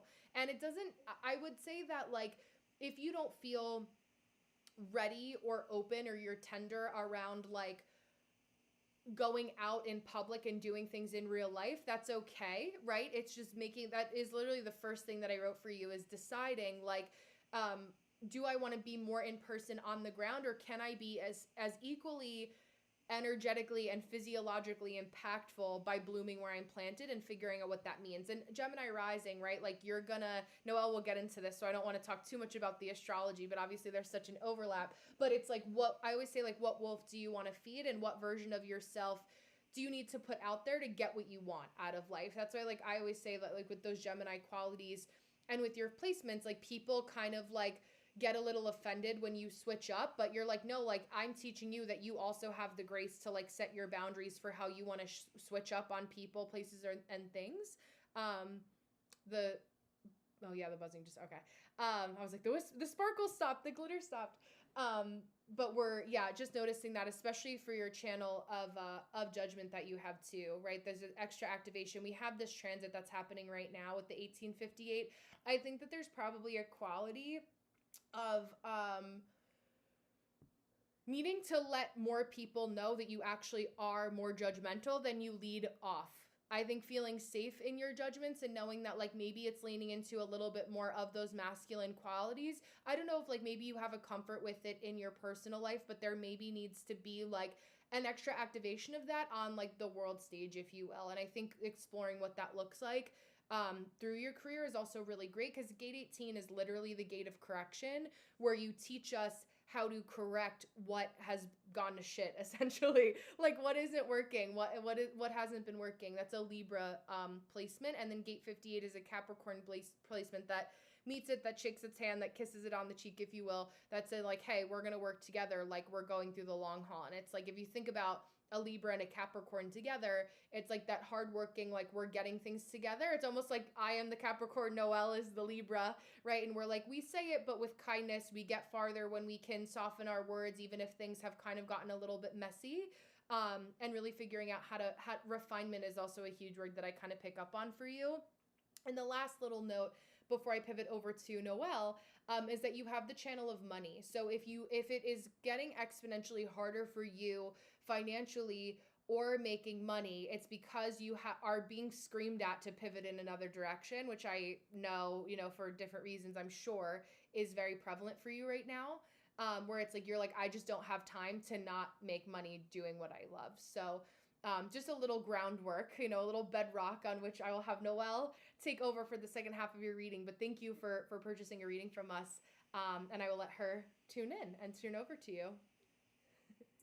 Thank you. And do you mind just rereading the prompt again? I wrote it down. I just want to make sure I hit all the points for her. Yeah, absolutely. She just said any tips specifically tips to feel my best, or a general reading with the yellow heart emoji. Oh, I love that. Yeah. It's so interesting because immediately I do feel like a lot of what I've wrote down was a lot of creative energy. Looking at it from the Western astrology perspective, you have like a packed fifth house. So you are a Gemini rising, and your fifth house is actually intercepted, which means that even though you have all of this Libra energy in the fifth house, you don't end up having a cusp that would be Libra, which kind of aligns with a lot of the energy that we were saying with this Libra energy where it's like kind of having more discernment. I feel like it's almost like what I was feeling when I was like tuning into the energy. I just feel this energy of like other people almost like swallowing you up. But I feel like there's so much brightness to you.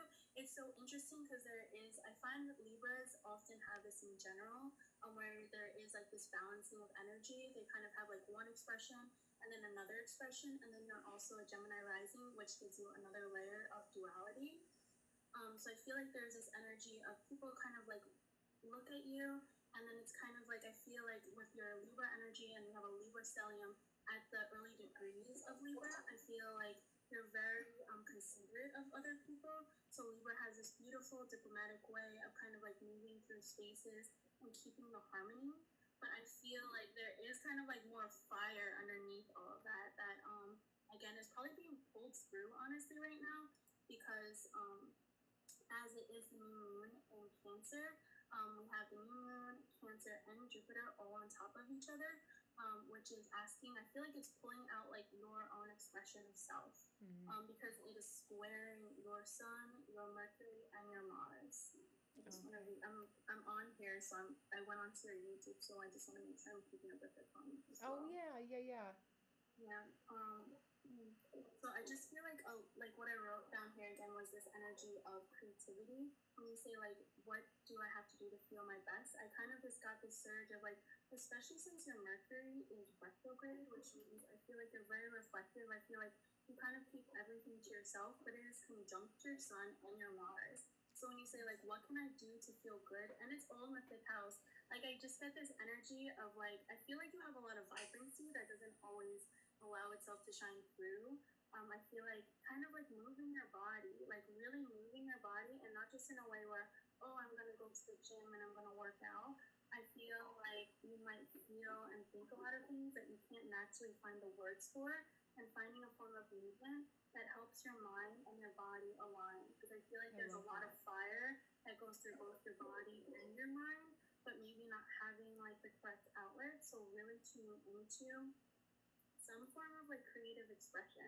Again, it all is in the 5th house, which is actually the house of Leo, which you have a Leo moon. So again, even with Leo leaning into your body and expression, a Leo moon needs to express themselves or they feel really repressed and unseen. And that's kind of like what the energy feels like. It's kind of like, I feel like in your heart, like it's almost like, Cassandra, I feel like there's like all this, like, I feel like you're like bursting. Like, I feel like there's this energy of like, there's so much inside of me. And then it's just like, but then like not knowing where to place it.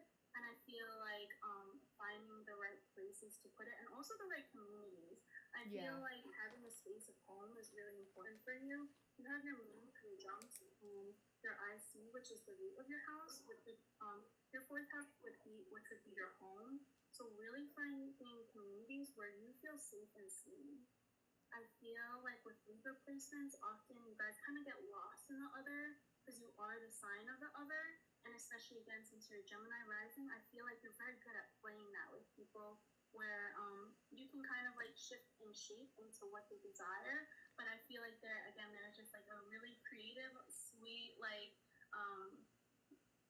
it just feels like, you feel like kind of like, almost like, it's so interesting because it's like you're right on the tip of my tongue, but I feel like because there's not this space to fully express yourself, like it's almost like hard for me to even tune into it. It's almost like I feel like an explosion of color, but then it like, and I'm like right about to say it, and then it like pulls itself back in. That's what your energy continues to feel like, oh, I'm right here, and then it pulls itself back in. Yeah. But I think that you really want to kind of like shine through, especially with Jupiter in your 1st house as well, like allowing yourself to take up space.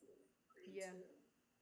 The best way, I just want to riff off of that because the exact, if I had to put it in a bubble, it's like everyone treats you like a little child. Like, and I think I've noticed that with 5th house stelliums where it's like, there's almost this element of like people being like, they're there. Cause like they know that you're sweet, but like they don't they underestimate that power that lies beneath. And I think that there's like it's maybe having a healthier outlet through your point of creativity so that there isn't like an explosion of anger and being like, why did I have to get to this point for you to see me? You know, like, why did I have to get to this point for you to understand me? And it feels like that where it's like kids are so are so connected to source, and then we, systemize it out of them, so to speak, right? And it's almost like that. I was wondering if you noticed that with Libra stelliums too, or fifth house stellium, excuse me, that there's that energy of like squashing that childlike wonder when that's actually the best thing to make into a career in some capacity. No, absolutely. I feel like it's interesting because in some ways, my best friend actually is the same rising as you. It's almost like in some ways, people really lean on you guys for that, because I feel like there's this way. I always describe my best friend as like, she just like holds up the mirrors, and I feel like you guys are so beautiful at like reflecting the inner child that all of us want to express. So it's like we kind of go to you guys for that like inner child mirror, but at the same time, again, I feel like we're going back to the same word of oppression. Yeah. Like I feel like it is very conditional in a lot of ways. What the image that I was getting as you were talking about the inner child as well, I almost feel like it's like people would give you the lines in a play, and then it's like I just imagine like kind of like having like a stage, and then because this house is intercepted, it's almost like people want to like close the curtains and open them at their own whim. Like it's kind of like, it feels like in a lot of ways the control is out of your hands, which you could see as well in your seventh house with Uranus, Saturn, and Neptune all conjunct. So people might have this energy of like idealizing you and seeing you as like this very dreamy person. Again, a lot of creative energy, but then like also wanting to oppress it. And I feel like also people maybe are not as reliable as you, as your Leo moon would be. Like Leo moons are very, very, very loyal. And I'm wondering if people are as loyal to you as you had to be to them. And especially again with all of that energy in Libra. Yeah. That makes so much sense. I feel that. I think just in the time that I've known Cassandra, since about around maybe not even 6 months ago now through YouTube, like it is a lot of that energy where like just knowing, to sum up, I think some of the bullet points that we shared, it's like you have so much to offer. And I think it's just a matter of starting in one place and not being afraid to like explore it and know that you can drop that thing at any time too. Like the manifesting generator, triple split definition. This is helping because we have two people that she's talked to in one time. Triple splits, I say it's like how a teacher in a classroom will say, ask 3, then me. Like ask 3 of your fellow students. If you didn't hear the assignment, then ask me as a teacher because I have 25 people to help. For you, Cassandra, it's like ask 3 consultants or people that you feel like you're getting clarity from. 2 of us right here. Maybe you consult one more person and then you're like, okay, I know this is the direction that I'm supposed to go in. That's like the human design version of that advice. But I think the problem, and where we frankly, all of us who are competent people, right, that like do know how to do a lot, it's like, how do you find people that really hit the nail on the head, that like do give you that intuitive or literal next, I don't even want to say breadcrumb because I feel like that sounds like not as nice, but like that, and I have Anna as well. Thank you, Anna. The next brick in your path, that's like, again, like we're laying it in the bedrock. We're not just laying it into the foundation. We're just carving what's already there, maybe is a better way to say that. So Cassandra, let me know if you have any other questions after that. Thank you so much for pouring into us as we pour into you. And we're going to bring up Anna's chart in the next 3 minutes. So that way we have her. I'm just going to lift up my phone for a second so I can steal my charger from my phone. That's charged, and put it into my laptop.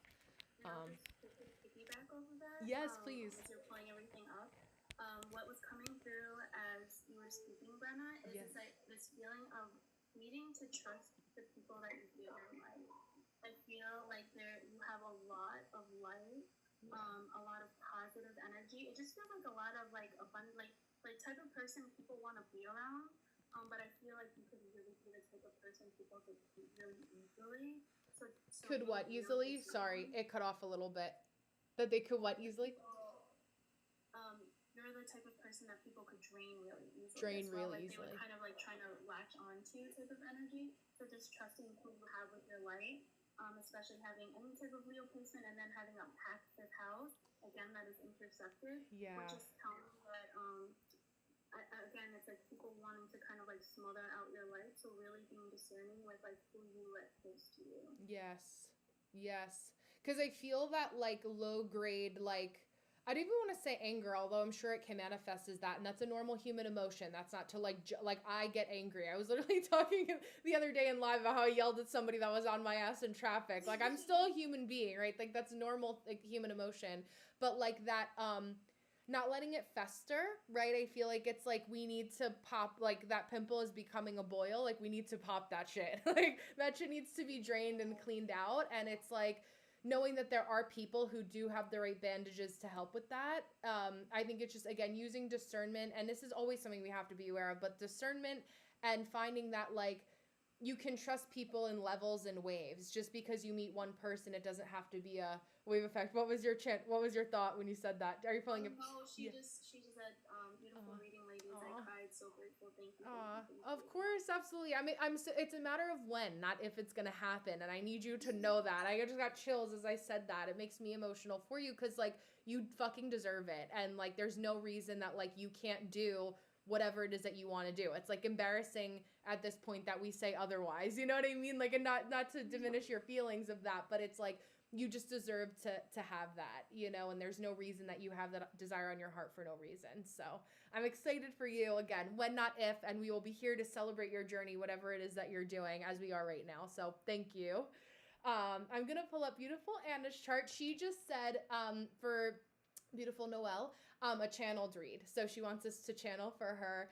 And it's so funny. I love Anna. Like, I want you guys to connect. I mean, obviously you're connected now. Hi, Danielle. But like just in another way and deeper capacity, whatever that means for the two of you.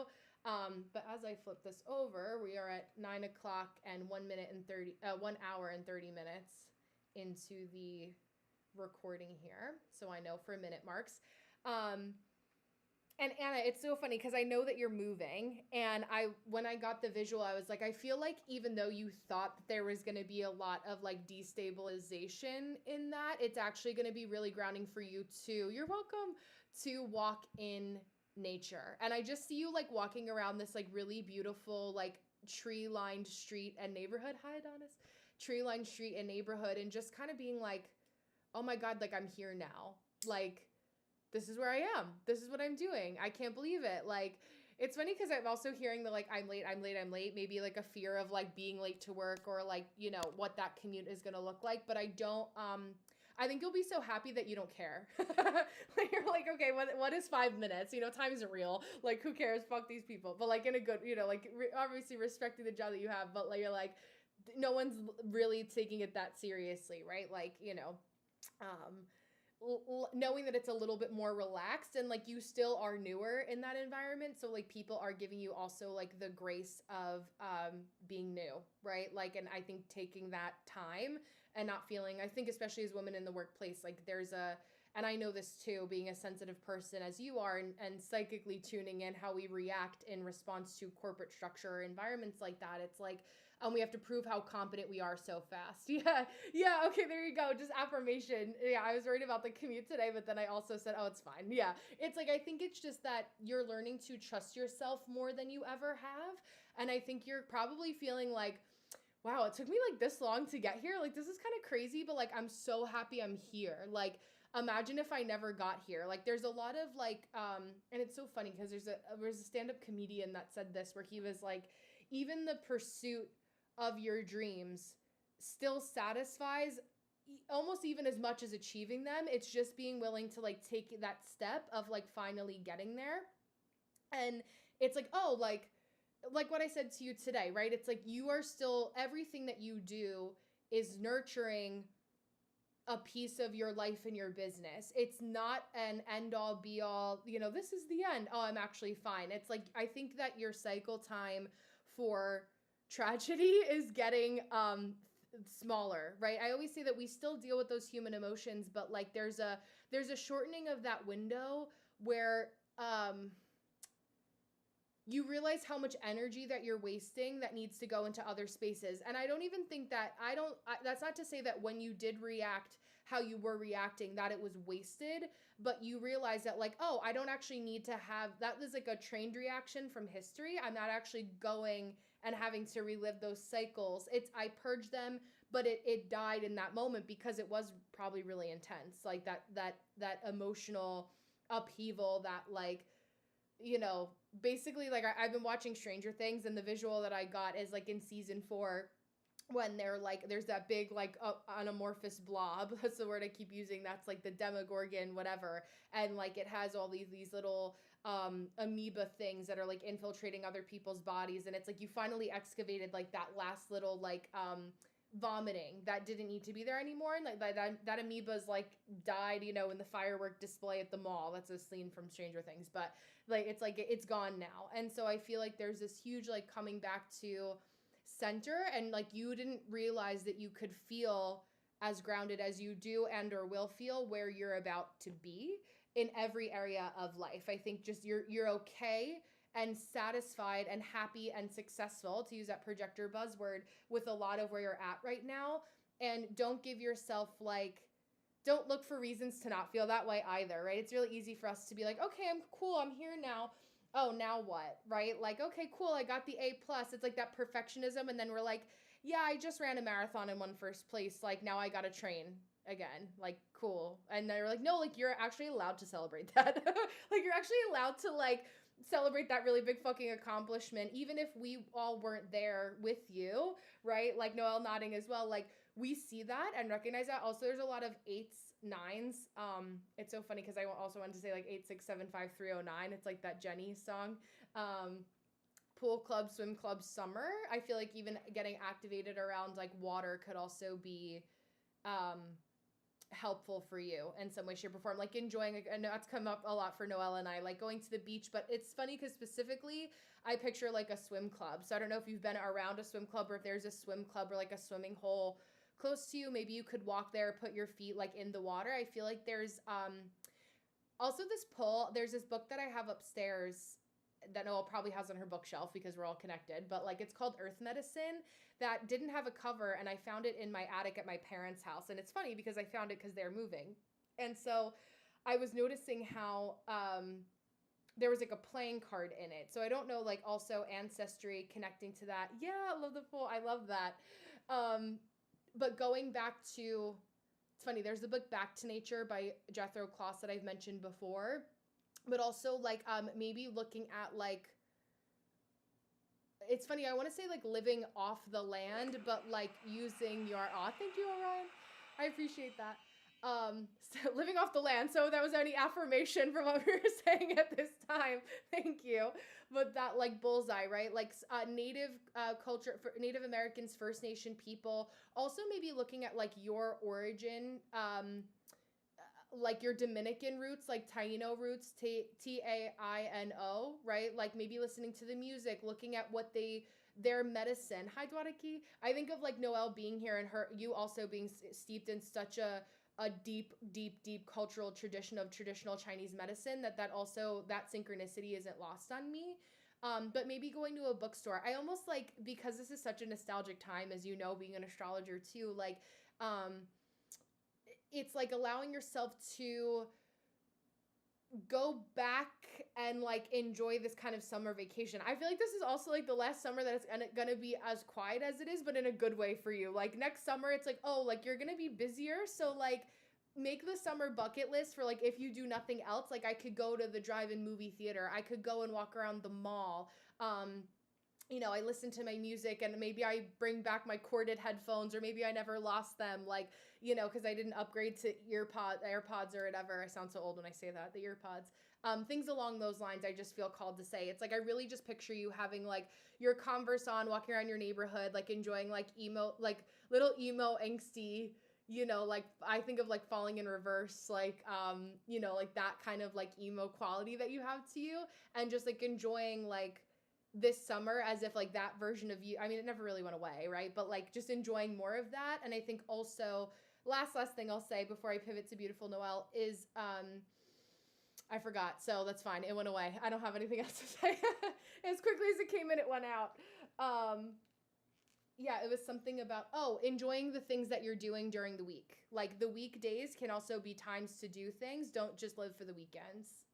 I don't think that you do, but I think that it was important to say that. So I'm going to stop yapping so I can pivot over to Noelle, and she can give you her second half now. I'm going to close my blinds.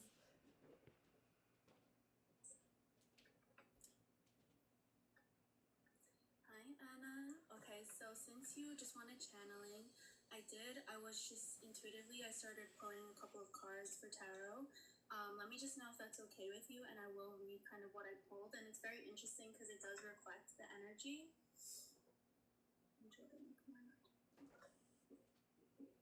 So I'll just wait for your consent on that, and then I'll read this out for you.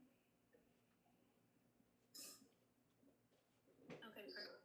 It's so interesting because that energy of like going out in the summer and having like a nostalgic summer, I really feel that. It's so funny because I have the Hermit in reverse, which makes me feel like you're coming out of your shell. I feel like there was like definitely a lot, especially, I forgot exactly what you had said, but it was almost something like you've been through enough, and that really resonated as I was looking at your chart.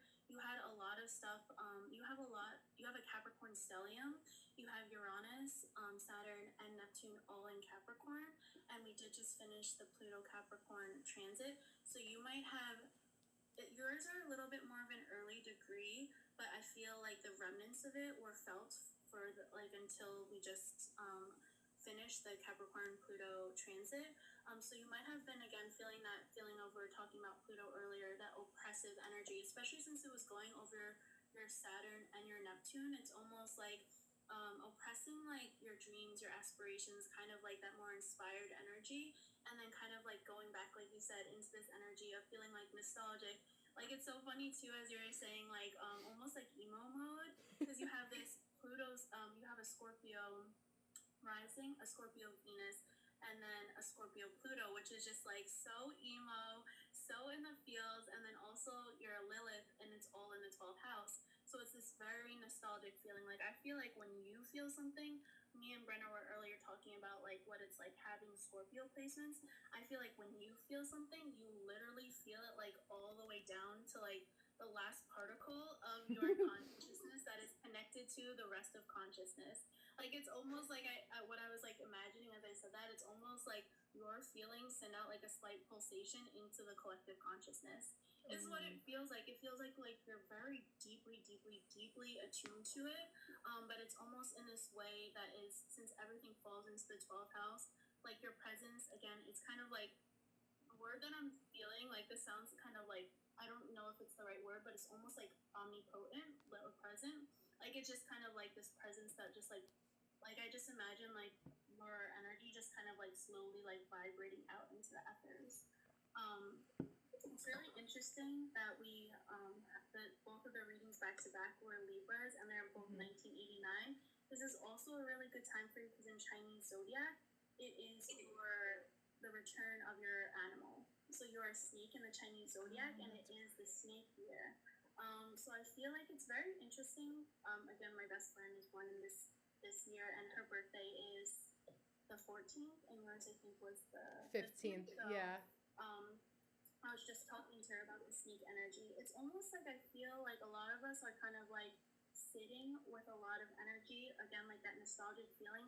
It's bringing up both good and bad, I think, for a lot of people. But it's this energy of kind of like wanting to go outside and like experience things, but also being hyper aware of everything else that's going on. So almost like, I feel like it's like having that nostalgic energy, but also in a way that is like close to home and safe as well. Because a snake is very cautious. You guys are the ones that are like, where the dragon, we just had the dragon year. I know she mentioned that you moved or had a new job. So maybe a lot of change happening all at once. The dragon is in the air and it's flapping its wing, and you feel everything coming. And then when the snake year comes, we're taking in all of the change, like you said earlier. It's almost like you've been through enough, and it's kind of like we're laying low. But I do feel like there is this positive push. Yeah, so much change. Yeah, I feel like, especially because a lot of the Libras, we just finished the Libra South Node. So I feel like a lot of Libras right now too, I feel like you guys are almost like going to the opposite end, where it's like that Aryan energy, where you're like, I'm not dealing with this anymore. Because the North Node, which is what you're meant to evolve into, was in Aries, and what you're meant to evolve out of was in Libra. So all of those relationships that were no longer aligning, like it's just like, I feel like this energy of like just like getting rid of like any of the like like sludge. Like it's just coming through like sludge. Yeah. Like I feel like there was a lot of like sludginess around you. I know that's like not like the most technical term, but especially with Pluto and Venus in the 12th house, what I was thinking about you before as well is like I wonder like as you move through life having that Scorpio rising and then all of those placements in the 12th house, like I feel like you might be the type of person who like had a lot of ops. Like Yes. yeah, like because people kind of like having Pluto in the 12th house, again, Pluto is all about power. So it's kind of like, and it's almost in a way where it wouldn't be known because the 12th house is all hidden energy. Feeling more like in Aries these days, yes, Yeah. all of the Libras that I'm talking to, you're all like, back up off me. I'm not playing these games anymore. Yeah. You guys have tried to take advantage of me for too long. And I feel like kind of coming into your fire, especially with Neptune and Saturn opposing your sun. I feel like, again, I feel like we were talking about excavation earlier. There is like an extraction period. I feel like there was like this extracting of like all this mucky stuff that maybe you didn't have like a clear view of, but I feel like you found the clarity. And now you're literally like, what I had written down earlier for you was like transmutation, a lot of like transmutation. It's just like clearing the path for this next step that you're taking for yourself. I feel like there's so many options. Yes, secret ops. That's what as soon as I saw your chart, I felt that. And I feel like, because I also have a Scorpio Venus, and I was talking about this earlier, I feel like it almost like hits you even deeper when we're talking about that emo mode. I feel like music is very, very, very important for you. I feel like finding a way to like find music that aligns with you and allows you to like purge it out, because when you have a Scorpio Venus, you literally need to like squeeze out every single emotion for it to be out of your system. Not to cut you off, she actually is a Sagittarius Venus. It's like a 0 degree. She's a 0 degree rising. She was saying, I think so. It was like in human design, she's a gate 9, which is Sagittarius as well. But it's funny because it does take on like basically it's the exact definition of everything is true, just like the vocab word, because like it's that Sagittarian energy. Does it show, or what site are you on AstroSeek or Astro? Yeah, because music is so valid for you. It's gate 9 is the gate of focus, so it's like the hyper fixation of like the tracking, right? Like the lyrics having meaning, and then you're listening to the beats that go into I think it was like Sleep Token, and if you put your headphones in, it's like the audio going back and forth in the headphones. Like you're very aware of like almost like the music is going like this through your ears. Is the best way I could describe it. I don't know what happened. That was so weird because I did put in the input, but it calculated a different chart. But this chart is actually, I still see the Pluto in the 12th house. It still is like, but it's weird because it's like it's the same chart basically, but just a little bit off, because I still have the second house, which was I was looking at earlier when you were talking about trusting the work that you do, because you have a second Saturn in the second house, which shows me that you're highly competent. So everything is still aligned. Sorry about that. I have no idea. You're also channeling right now, so like it's not technically wrong. Like it's a technicality. I just didn't want you to be like, oh no, I said the wrong thing. No, see, but yeah. Aquarius in the 7th house, at the 7th degree. Yes, in the first house. So actually, that kind of changes my interpretation a little bit. Sure. I almost feel like you're the type of person who wears their heart on their sleeve in a lot of ways, but then has the hidden ops behind the scenes. Is how I would then interpret that. So sorry about that. No, you're exactly right. I know, because like her and I have talked about this too. So I was like, I literally laughed out loud because I was like, no, like you have no idea like how on point that like. And I love what you said, because like because Anna is moving, it's like literally having, as she's a projector, so as projectors are so sensitive to their environment, so it's like literally having to like move away from the ops. Like it's like that kind of like physically removing myself, and like I can't just like you're not gonna have my new address sort of thing. Like you can't even find me if you wanted to. Like I borderline changing my government name. You know. Especially since it's in Scorpio, because again, like with her 12th house having that scorpionic energy, I feel like when I was talking about like it's almost like you pulsate through. It's kind of like I wonder like your intuition. We were talking about intuition earlier. So I feel like having a 12th house Scorpio, like you feel everything like you can feel an ops from like the other side of the world is what it feels like. Yeah. You can like sense when people are sending you the evil eye or looking on your stuff or even just like having a malintented thought about you. I feel like you would pick it up, so like really kind of needing to protect yourself, and then that would change it that you're a Sagittarius rising, because I feel like it's kind of interesting because it's a similar energy to when we're doing for Cassandra, because she had Jupiter in the Yes. first house, and so you're a Sagittarius rising, which means you're ruled by Jupiter. Again, it's this really lovely energy of wanting to expand and express yourself, but I feel like having to grow through having to learn how to like protect yourself but still fully express yourself, especially since you have your Venus is conjunct your rising sign again. So I feel like you're just like this really lovely, like joyful person, but I feel like because of circumstance, I feel like it's kind of this energy as well, because you too have a Libra stellium, where Libras have a tendency where people will take advantage of their kindness, because you guys can hold so much space, like in Aquarius, like we talk about often, but you guys hold space, you are all about the other. So I feel like people can kind of tip the balance in that. So finding a way to protect yourself where the people who are going to try to leech off your energy don't have that access to you, like you were saying. I love that. We feel that for sure. And it's like that exactly, like right, like that, like I don't, you're the person that like probably gets all the videos on your For You page that's like when people finally find out that the person that I've been telling them is an op, like they find out 6 months, 6 years, 6 weeks, 6 months later, like it's that kind of energy where like I feel like it reads as like burp of truth, excuse me.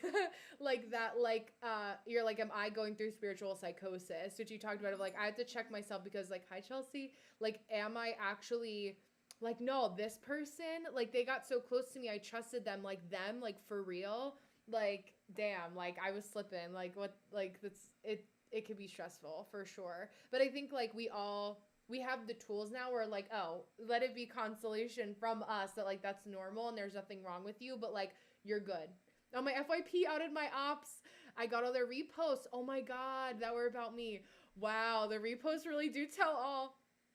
No, I love that because I feel like that's also kind of like divine intervention technologically, where like they're not an op, they're an oops. It's not, they're not that serious. You don't have to worry about them. They're a fucking oops. Like what, you know what I mean? Like they like to think that they're tough and they're an op, but they're really just an oops. Like you're a clown. Like don't let it get twisted.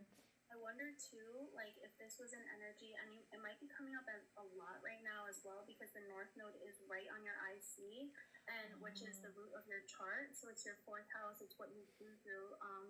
It's the lowest point of your chart. It's in Pisces. So I'm almost feeling like I feel like whatever the home environment was like, I feel like you were conditioned for enmeshment too.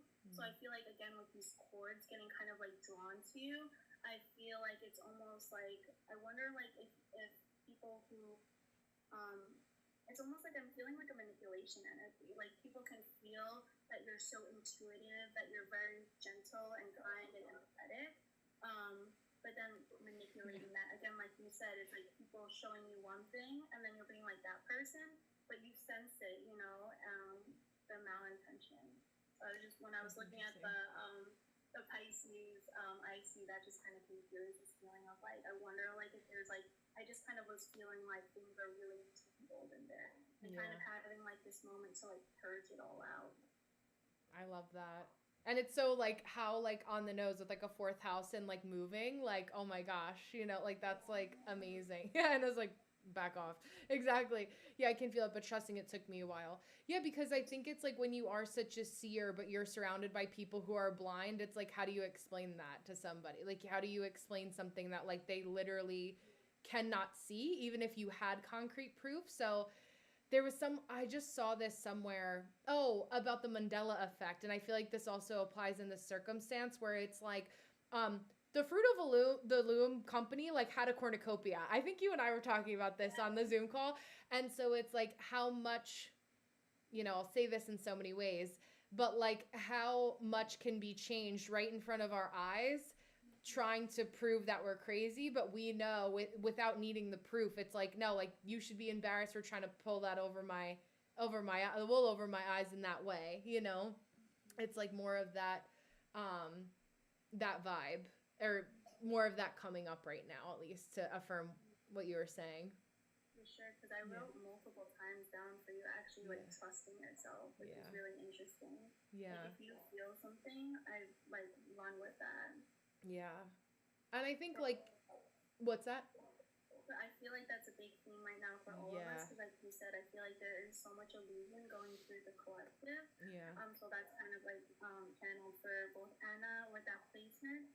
But then also for like everyone, it's kind of like trusting what you're feeling because there are Yeah. a lot of illusions being fed into the collective consciousness right now. Yeah. It's so true. Like where can we not be disillusioned? Like where can we trust our intuition in the midst of disillusionment for sure? Hi Mo, hi Claudia. Yeah, thank you for the confirmation. Thank you for supporting us and supporting you. I'm glad we got to pour into you. It's always a good time to pour into you. I wrote down the minute markers for Cassandra and you, Anna, so I can put that in the show notes. Hello, hello. Yeah, I feel like there's so much I could say, like riffing off of that, but maybe we save that for a more protective live, if you will. To just, I'm always, we play chess, not checkers over here, as you guys know, my community knows. But I think that, yeah, discernment is such a big point. Yeah. Yeah, I'm so glad you guys get to meet each other too. Yeah, Jupiter on your ascendant as well. I can confirm intuition expanding.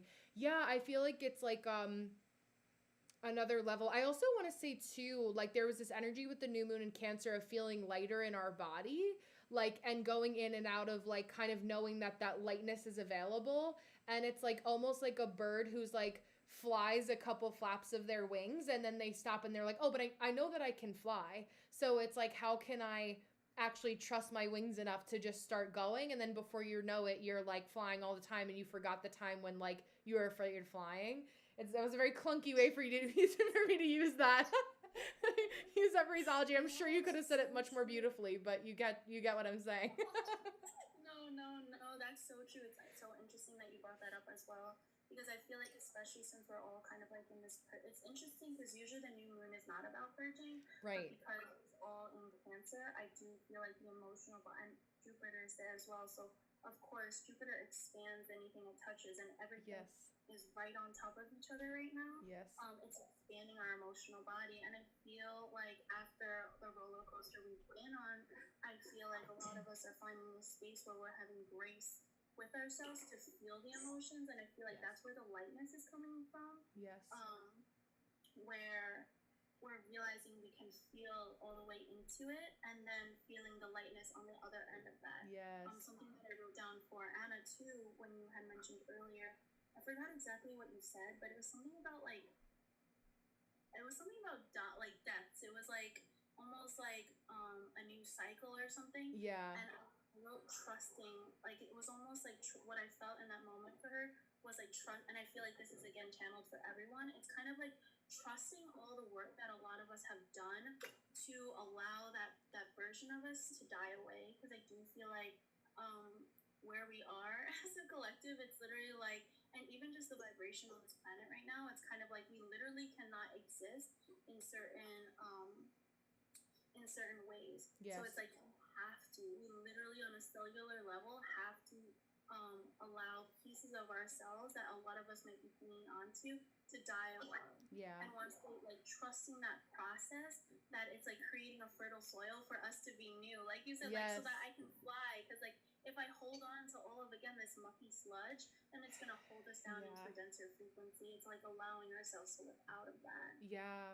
I think it's like the people are starting to learn how to acknowledge both are existing, like to use the buzzword, like both timelines are existing simultaneously, but there also is like the third, it's not just two, it's not dual, it's like there's third or like multiplicity is what I want to say. It's like looking at the fact that like there's always an alternative way to get to the same destination. It's like when I equate it to like whenever I see somebody that panics because they missed an exit, I'm like, but all roads theoretically connect. Do you know what I mean? So like what is it? That detour you have to go to the next exit and turn around, like burnt toast theory. It's like maybe there was an accident or, a turtle crossing the road that somebody stopped to get out, so you would have had to stop anyway, but now I can keep moving in the other direction.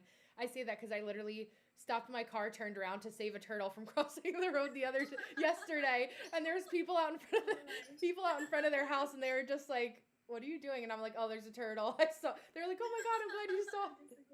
Yeah, we're just like Aquarius due diligence. Yeah, I've always been an animal lover, but I felt this like urge recently to like really have my eye on the animals in like every sense of that word. I told Anna this too, where like I had called an animal like rehabilitation sanctuary, and I was like, I left a voicemail, to like was waiting for them to call me back, but they've had like their busiest season, and I'm not like trained in that at all, like, so I'm like, better to save it to the professionals who have like all their vaccines and whatever. But like I've been feeling that call, and the reason I think that I've reflected on is like just showing love at any level, and like really deeper places of like unconditional love. Like I just have such a yes, exact. Oh yes, Jupiter Kazemi at our sixth house. It's so true. It's like I can feel my heart like I cannot look at roadkill. I cannot think of like anything about those lines. Like I wouldn't be surprised if I go vegan this season, like that kind of like energy. Because like I literally was coming back from my walk today, and I was like craving a bowl of like roasted carrots, and I'm like, who am I? Like I love eating healthy, but like even more so of like being in tune of the frequency of food, and like how I'm in an area where I could get like actual farm raised like animals or produce and things like that, and I think just being more of like conscious of those things and how things are created from a place of love is just like really understanding that in a different capacity at this point in time in my life, at least. I think that goes back to what we were talking. I forgot what capacity we were talking about it, but we were talking about ecosystems and understanding our place in an ecosystem. And I love what you said at any level. A lot of compassion has been coming through. Like I've been really feeling drawn to.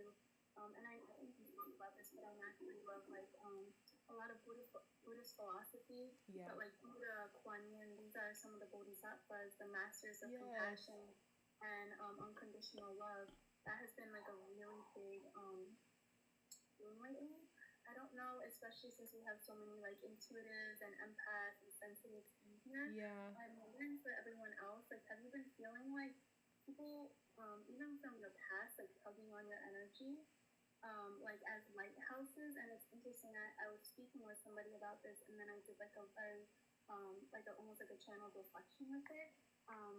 Something that I really needed to feel, because we were talking, especially being people who have secret ops and anything that's like a dominant Scorpio placement, we see people's intentions. Yeah. So like we can easily often be like, back off of my energy. Yeah. Where there's like we can be kind of like really like a sword like right to it. Like like no, I'm not playing that game. Yeah. But something came through, because for me it actually was one of my exes from high school. They keep on coming through my dreams, and it's like, there's difference between dreams where it's just like, oh, I'm dreaming about something, and then there's when people literally are showing up, their energy frequency is like pulling for you. Yeah. And it came through, and I was like, what? I kept on saying, like, I kept on writing it down. I'm like, what do you want? Like, I could feel this person like not. I'm like, what do you want? Okay, what do you want? Yeah, like just tell me already, like, use your big boy words. Yeah. And it's interesting because I've noticed this, that the more I talk to people, this is coming through for a lot of people right now. People are reaching, and you know what I think it is? It's because we're in a state of chaos.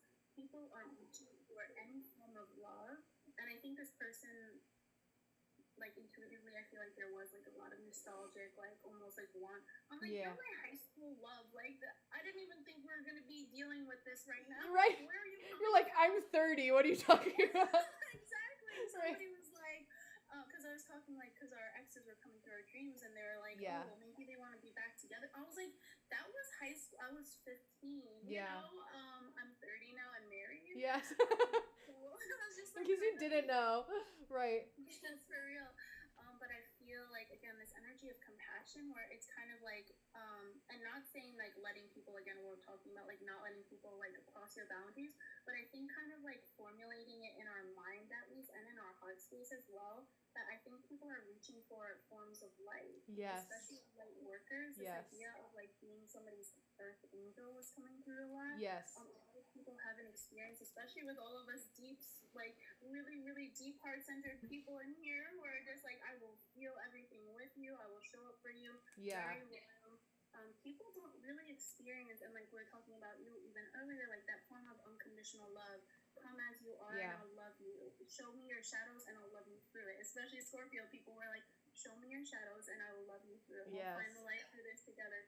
So people are really kind of like seeking that in a really dark time. Yes. So I feel like almost like allowing ourselves to like reframe that. Like when people, it feels really icky because you're like, why are you in my energy like that? Yeah. But I just felt like that's what came through. I felt like my guides were like, okay, but like, what do they really want? Because I just kept on meditating. And I'm like, what do you want? What do you want? Yes. And it was this energy of they just want like love. So I feel like it's almost like sometimes, I don't know if you ever get this, but like sometimes mediumship comes through for me and I'll have spirits come through and I'm like, okay, like I've sent you along with light and love. Like, okay, I get that this is kind of like a stop for you. You needed a lamppost and I'm happy to like guide the way, but now you have to like let it go. So I feel like a lot of that might be coming through for a lot of us and like kind of again, just like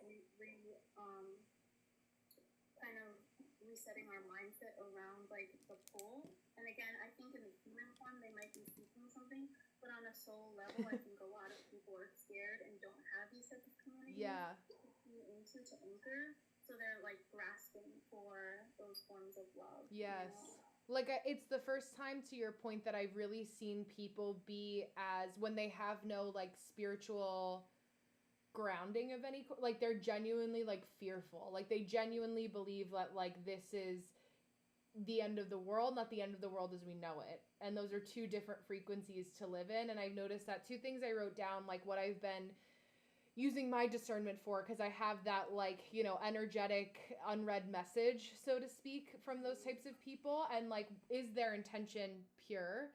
Or is it, will they understand the purity, like my purity, or misconstrue it? So like if you answer in the dream state, in the 3D state, are they truly capable of holding that intention? And like, can you hold that purity with them, you know? Oh wait, I heard you, wait, what did you say? Or were we talking to someone else? Yeah. Sylvan just came home. Oh yeah. Oh, now all I can see when I hear of him, I think of Hey Arnold, because you're talking about our shared Hey. Hello. Our shared Hey Arnold connection. It's nice to meet you officially. Nice to meet you guys. She's also an Aquarius rising. She's my New Jersey girl. She's what had Jersey. Love Jersey. Yes. Online sleepover. Yes, exactly. Exactly. Sorry, when he comes through, he's always just brings like. No, you just have, it's, I'm like dying because like Noelle and I are so similar, but also like you are so similar to my fiance too. It's like we basically just like are marrying or married to like this, like we are different versions of each other, the Long Island and New Jersey edition. This is That's so funny. my Long Island man. Yes. You know? Yes, I love that. Wait, how did you guys meet also? Playing soccer, actually. Oh, you did? We've known each other for 10 years. Oh, yes. So, we always say, like, I'm not my soccer crush. It was just, like, it is funny, too. It's so crazy how astrology works as well, because if you look at our charts and, like, the way all of the transits hit, it literally makes sense. I was thinking about it, I think I mentioned this, but like a lot of Aquarius risings have been getting married. Really 3 of them. Yes. Sylvan, we just got married, you, and then I was saying my hair girly. I love that. Her husband is an Aquarius, right? Or husband to be is an Aquarius rising as well. I love that. But yeah, we were playing soccer, and then we were just very close friends for a really long time. We go for runs, but timing, I was going to Arizona and school, I was like, I don't need a man. Why don't you go out to dinner with people? I'm like, because I don't want to. Like, she was like, I was trying to throw you signs, and I'm like, because I'm an independent woman, and I don't need dinner? Like, what do you mean?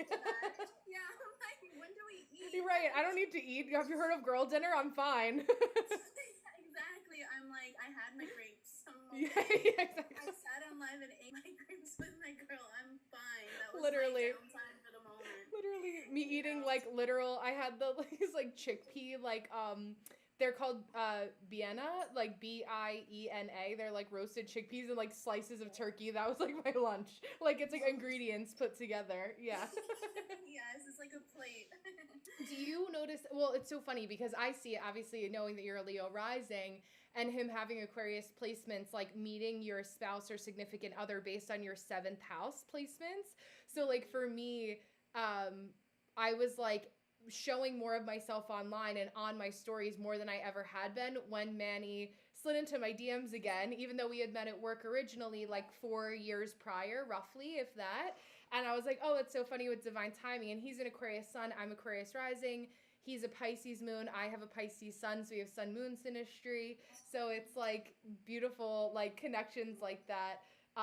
Yeah, Z and I have such crazy synastry between our moons and Mars and Venus. Plus he's his sun and I moon, that's right, Leo rising, you're the sun. I always picture you guys like those molds isn't the right word for it, but it's like those metal figurines that are like the crescent moon like cradling the sun, and the sun kind of like overshadows, but like the sun can rest on the moon. I love those. Like I always wanted a tattoo of them or something like that, you know? Yes, it like cradles it. It's so Yes. interesting that Gabe, all of us have like that sun moon synastry where one of us is the sun and one of them is the moon. Yes. Just like not that as well. Yes. Me and Brenna are both the sun and they're the moon, but Yes. for us it's actually very necessary because sometimes people would say like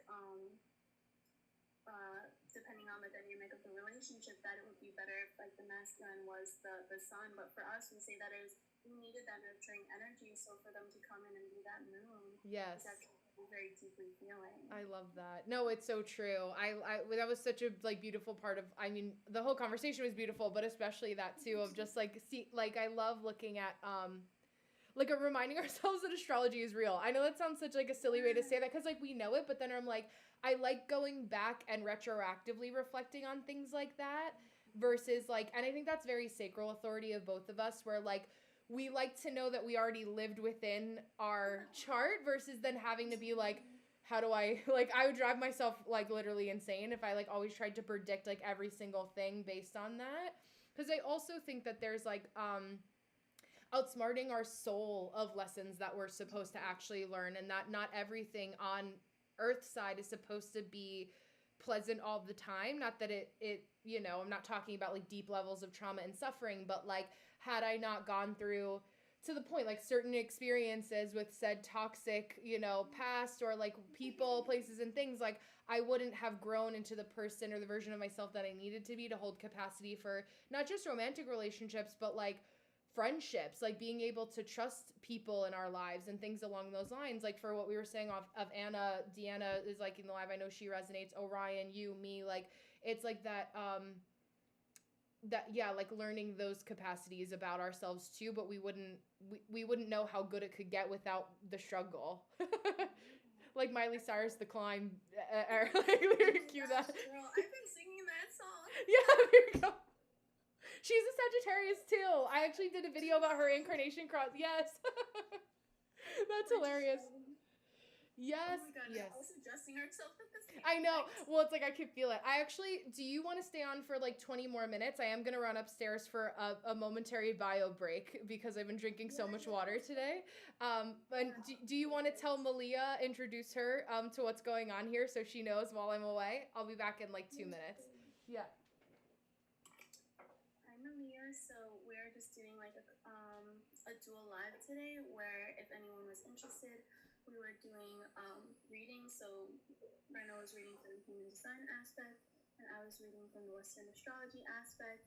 We had just finished with Anna and we're just kind of getting into some of the back and forth of what's going on with the collective right now, some of the transits, just energy in general, and then just kind of like vibing out with everybody in here. We're also just talking about a lot of the synastry that some of us have in here with each other and with our partners or relationships and things like that. So my name is Noelle. I'm an astrologist. It's on Brenna's website, so you would be able to go on to, I think she has a link in bio, and then just book as normal through her website.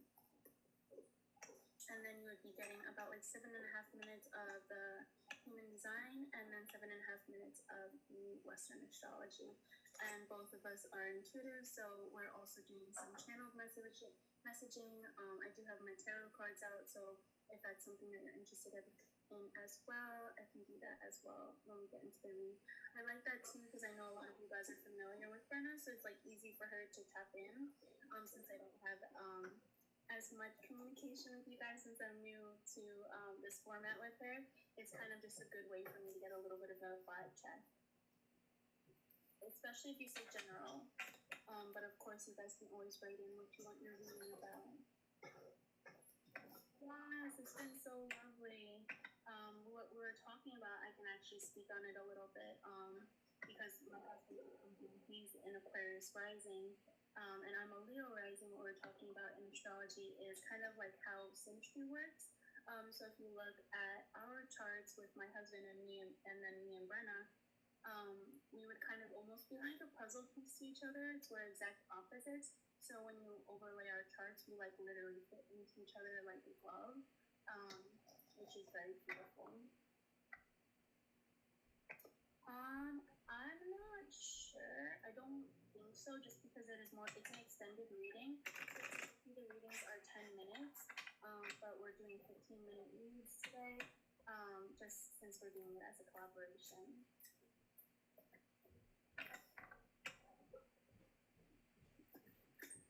But if you guys have any questions, since I am an astrologist, if you guys want to talk about anything, you can always drop your big two or with Brenna. I also am a student of Chinese medicine, so I love to talk about the elements in general as well. Thank you for facilitating in my absence. Yeah, so I'm not going to do Patreon readings for this just because to respect Noelle and her wisdom and genius. Hi, Mystical Rebel. And we're doing $33 just so because it doesn't equate for it. So as much as I would hold capacity for that, it just didn't feel fair for right now. Yeah, thank you, Shelly. I appreciate that. But not to say that Noelle is actually in our Patreon. She's a generator in our Patreon. So the community chat also does exist if we want to create something along those lines. So yeah, I turned off the Patreon link for that reason for right now, so nobody got confused when I made my Energy of the Day, the Human Design Way story earlier, just to keep it organized. But the normal hotline link should be available. One of them may have been out until 9:30 because I wasn't sure what you had time or capacity for, even though we're night owls. Orion, it may have been the one. What's that? I was texting you so late. I know. Well, it was funny because I saw you texted me at 2:00 in the morning. It was 2:18, and we were up until 2 a.m. the last time we talked, like literally on Zoom.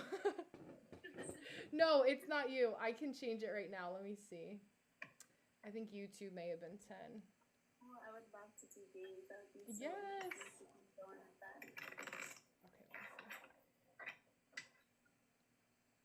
Oh, thank you. Yeah, thank you so much, Shelly. It's so funny when me and Brenna come together because even when we've always spoken, but we did our first like official Zoom call one-on-one. Yes. And it was literally just like hanging out with like the best friends and yes. like our whole bestie, like just have sleepover like we always did. Yes. It's kind of like I feel like we really reflect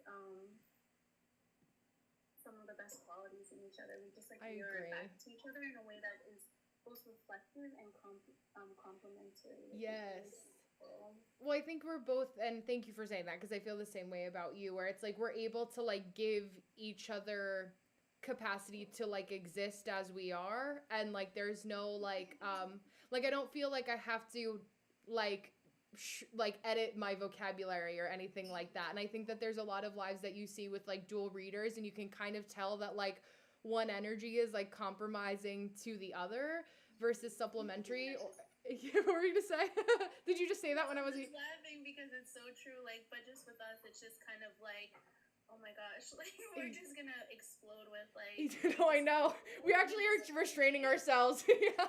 It's more like how can we temper ourselves to make sure that we can relay everything that's going on in here. Yes. So we don't need to fully communicate. We're just like tuned in. Psychic Friends Network. Like, how can I put this into words? Yes. They're like, oh yeah, people are listening to us. We have what's going on here. We actually need to say those things out loud. That's why I love prefaced that. before. I'm like, okay, guys, I'm gonna have a little bit of a Rain Man moment, but No, literally. And I'm like, Yeah. no, that's like how I operate. Okay, let me see. So YouTube, why didn't that go? yeah, Shelly said it's like you guys get energy from each other, and I really feel that. Yes, I do too. And I think it's like acknowledging that, like, just finding your people that you get energy from. There's like, and I think because you being a Leo rising, me being Aquarius rising, there's a lot of people who like to ride the coattails, not a lot of people who can step up to the plate. And I don't say that from like looking down my nose at people, right? There's probably some people in here that are gonna be like, fuck this bitch, but like I get it. You know what I mean? But like they're just like, I don't know, do the work like I did too. You know, like there's nothing special other than just like actually doing the work. What'd you say? When you're a Northeast girl and you've had to battle your way through like everyone, Literally. Like, the thing about the Northeast is like literally you can't just show up. Yes. You really have to do the work Yes. to make it. Because there's so many other people, and both of us have like stomped through New York City. Like, yeah, Yes. I'm gonna make it here, and we have. True. So I think just that kind of accountability for the work that we bring to the table. Yes. And I think that that's something that since both of us carry our energy with a lot of light, people don't realize like a lot of the grind that goes on beneath the surface. Like we might be like transmitting all of this energy through like laughter and Yes. like love and like tuning into you guys, but like also there has been like sleepless nights. Literally. I didn't speak to another human being for like 24 hours.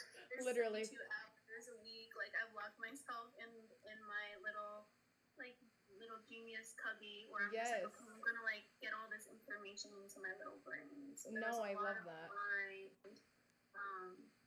and elbow grease. Yes. There's actually a funny story that I'll tell you guys about that. I just had to remove, I have like a set like wind down block that was blocking it for the evening. So if you guys go to the links now, they'll be open again. I open them till 10:30 just because it's what doesn't block out my booking software.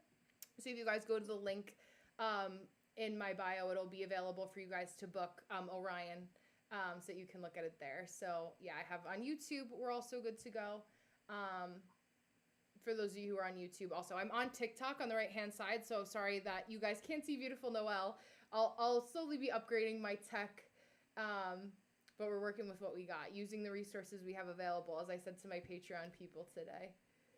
So let me do that. Yeah, we were laughing at how like our energy when we were on the Zoom, we were like, okay, talking a lot, and then we had a dip, and then we would be like, okay, we're gonna go. No, we're okay, we're still going. Like it's that kind of like tuning in and out and giving our self moments of like recharge. I also I had up while I just have the notifications up. I brought up because at the end of season 3 of Stranger Things, Hopper there's this letter that's tucked into his pocket, and I was thinking of what he said at the end that made me cry, in regards to how we're all feeling right now. Hello, Megan, how are you? This is Noelle. Nice for you to meet each other.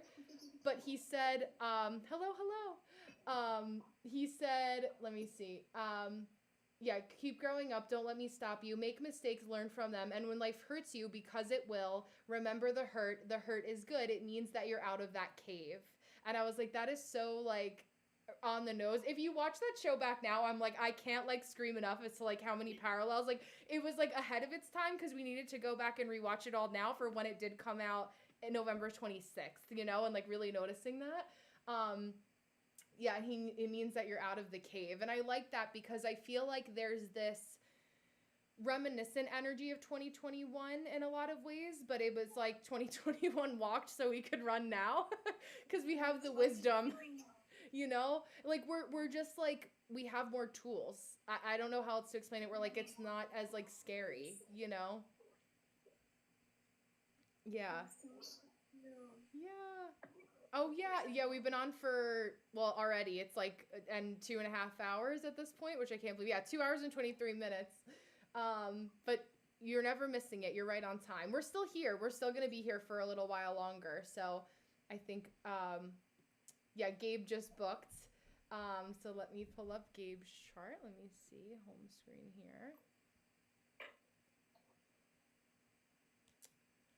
channel whatever you see and hear. Okay, perfect. I love that. So let me see. So Gabe booked for 10 p.m. Eastern Standard Time, which is 7 p.m. Pacific Time. I'm going to bring up his chart just so we can have it. And it is, 2:23. And we'll just start now. I don't have to start directly on the hour. If you should be able to go back now, Mo.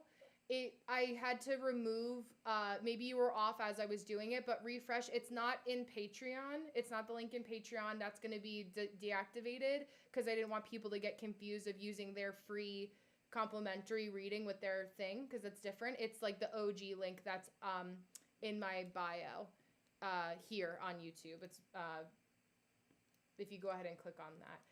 Let me send you Noel. Something that I felt like you said something earlier when you're like, this is just, I forgot exactly what you said. Basically, along the lines of this is what it's like when you find like your people, and also I feel like when you're doing the work that you want to do, just it's so beautiful to see.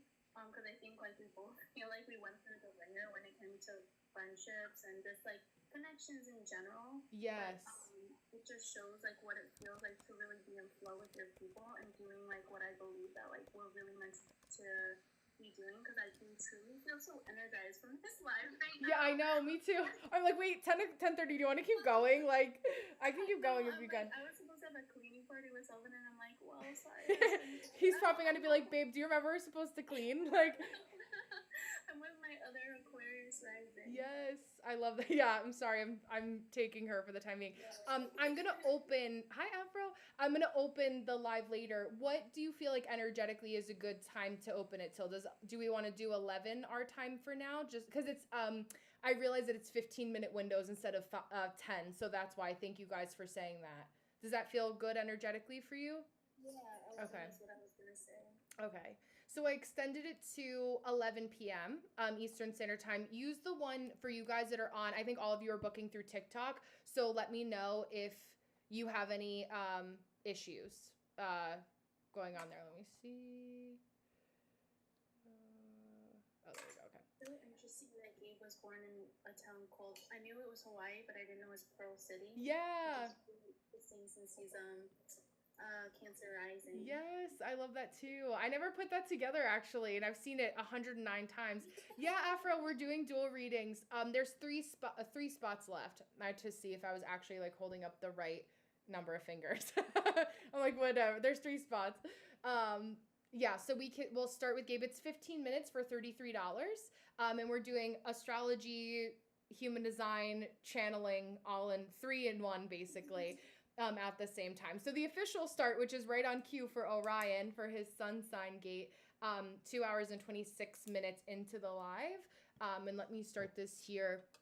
I also feel this call for like the buzzword of jealousy, to just kind of start off that bat with saying like, who or what do you feel like the vocabulary word of like jealousy is coming up for you? Like, are there people that are in your life that like maybe are fearful of how powerful you could be? They know a different version of you, Orion. Like, it also feels like women in your family. Like, I also want to say, or if there's some type of like, auntie energy that like just likes to talk shit at the family party that like can't really know what you're doing. You know, or just like somebody who gives like old hag Ash Trevino energy. I don't know. You know, like maybe it's just somebody that has that vibe. You know, we're looking at it that way. But I feel like there's like this relationship to wounds around that in some way. Yeah, okay. Oh, yeah, your abuelita passed. Yes, I know. I'm so sorry about that. Yeah, I think it's like I also want to say like chosen family. Yeah, like people like getting down and dirty in the wrong reasons, like even physical. Like it almost feels like maybe there's a like you don't feel physically safe around these people. Mo, I see you booked. Thank you. And there's just like a discomfort in the way that they've treated you up until this point. Yeah, lots of projected BS. Yeah.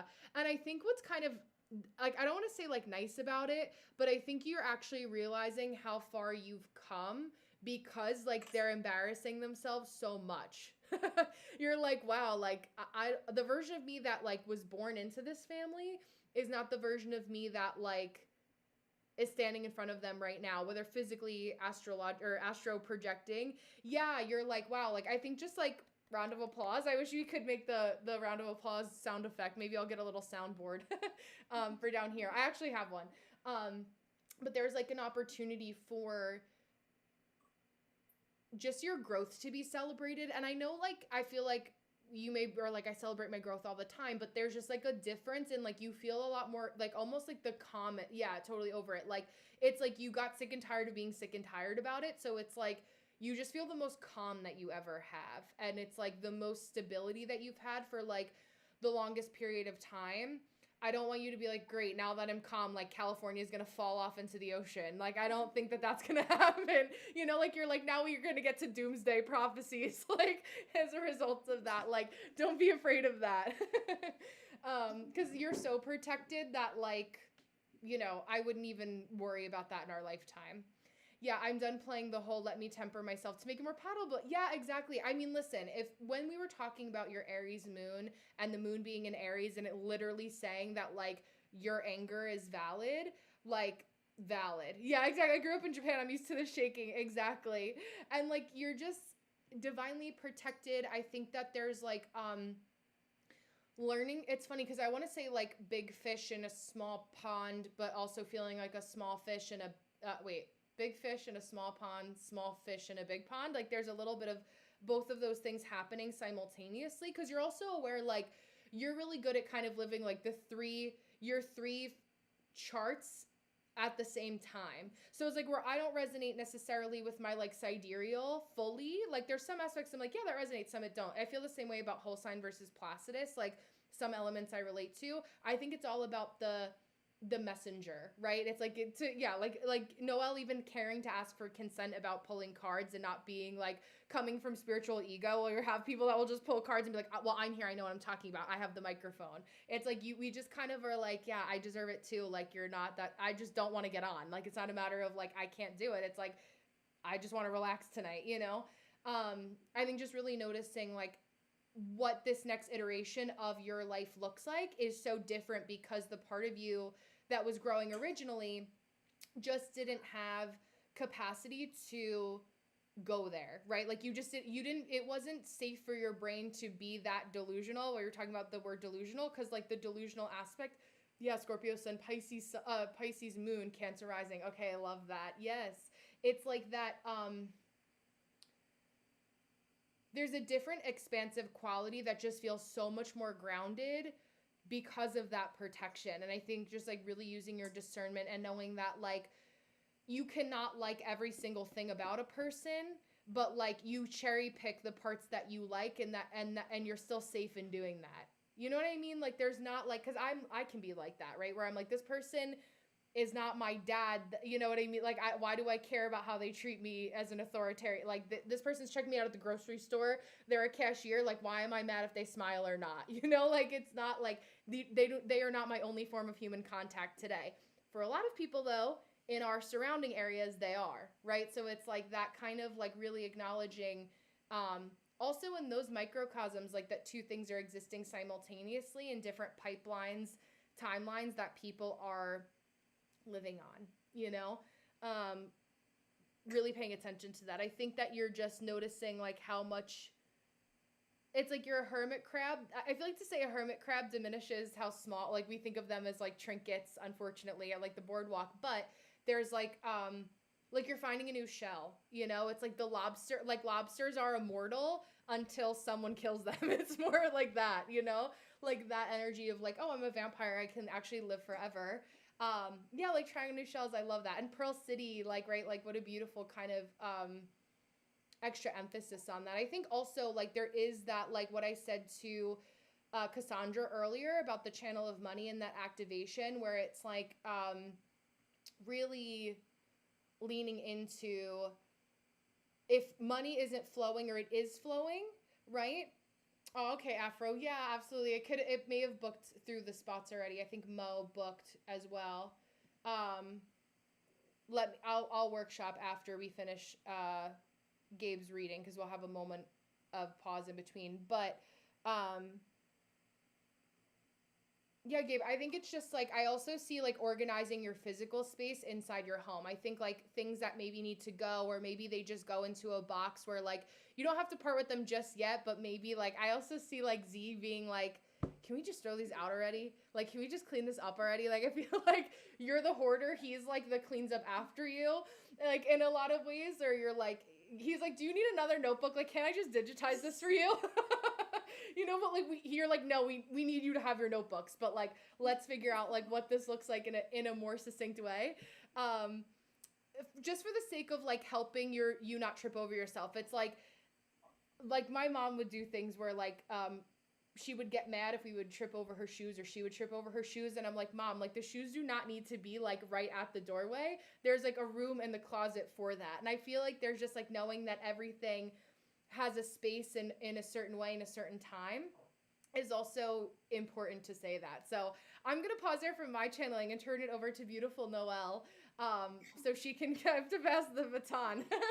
And like we both know you from our respective lives and our different portals, so it's like fun to do this connection for you. So thank you so much. So Gabe, also if you do want tarot, just to again get a vibe check, but I feel like just kind of like there were so many things that I could have pivoted off from with Brenna, where I was just like, yes, yes, yes, yes. So I wrote tons down. But yeah, immediately, like when Brenna was saying, it's so funny too, because usually when your vibration comes through a space, like it just immediately everything buzzes. Yeah. But it's funny because now it doesn't feel like as buzzy. It feels more like when you said before, like you said something about being more focused, like you're aiming, but it also feels like the frequency is just kind of more directed. Like it feels like where sometimes I feel like you have like this infinite, like I don't know how you do it, and that's like means a lot coming from both me and Brenda because we just like to have our hands like in all information and like pulling, pulling, pulling, but you really have this way. And I remember when I saw it on your live, even when you write, it's almost like it's like electricity literally comes through your hands. Like Yes. it literally feels that way. But it almost feels like a harnessing of that energy. I actually find it really interesting because earlier on in the day, I don't know why, like a bell rang and I finally reach a frequency. Yes, Yeah. yeah, yes. That's it. I was talking to someone earlier about something. I was talking about like tuning forks.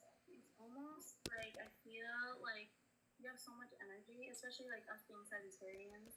So it's like we're just like balls of energy wanting to like go this way and that way and this way and that way.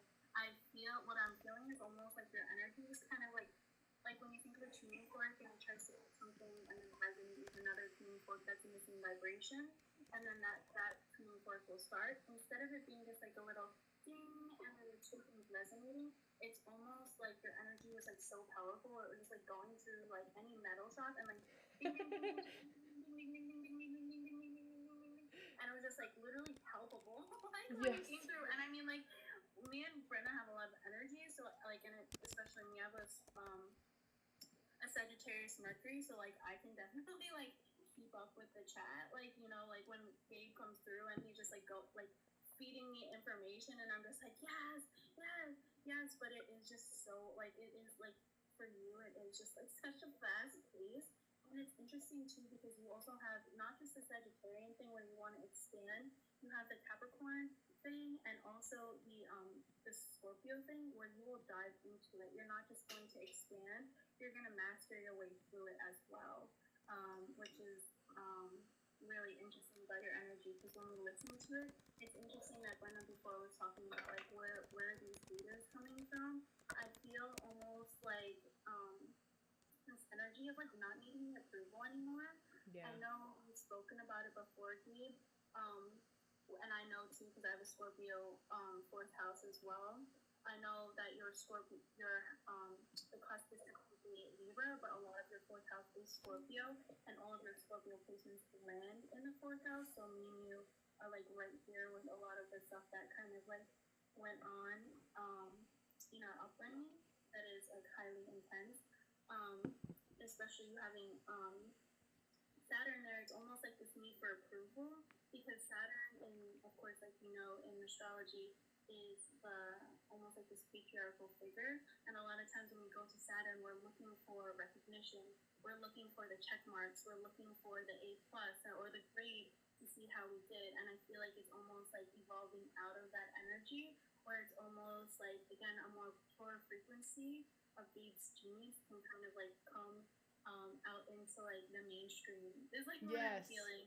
And I feel like it's interesting to say because it's almost like you have so much genius around so many things that it is kind of hard. And I've heard Brennan talk about this before. It's almost like hard to digest in some ways, but actually as the frequency here continues to rise and like more things, again we were talking about purging before because literally the earth frequency, if you're looking at human resonance, it's literally vibrating higher and higher and higher. It's almost like opening a window where I feel like with the right time, the right people are just going to like you're ahead of your time. So it's like people are going to be able to start absorbing that information. Mm-hmm. And again, I was thinking about ahead. I know we're about to go into Uranus and Gemini, but I was thinking ahead to that even earlier today, which I don't know why, but it resonates with Gabe's reading now because he is a Cancer rising. Uranus is eventually going to be going to your first house, and I feel like that's almost like when like Gabe's genius is just going to be like a freaking like lightning striking onto the planet Yes. Earth, where we can all kind of like attune to some of the stuff that is again like it's just like very intricate. Yeah. Like all of your information is so intricate. Like you will say to me like in our lives, and I'm like, Gabe, I told everybody I'm like a Western astrologist, and Gabe is like, oh, and then my Dractonus, and Yes. this and this. And I'm like, Gabe, I have no idea what that means, and I'm like literally telling everybody like I'm an astrologist, and you're just like throwing out things that I'm just like, Yes. I don't know, I can't keep up.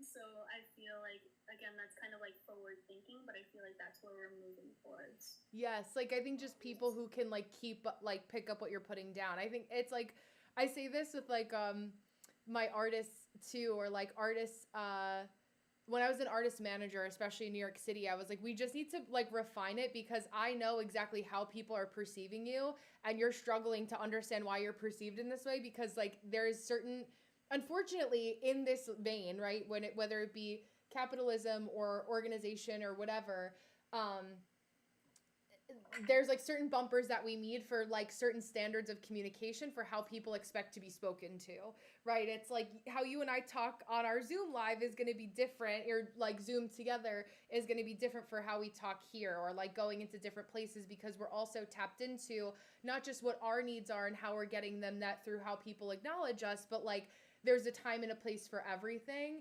And like I think it can be read as like people assuming that like you're trying to info dump how much you know instead of like actually figuring out like, oh, but I do know that I have something to contribute. It's like now you already know how to refine it. It's like, and the people that like get that about you, like we are two random strangers on the internet that you met and saw through that. So now it's going to be even more possible for other people to be able to do that. Like to your point, people will have the capacity to be like, oh, I get it.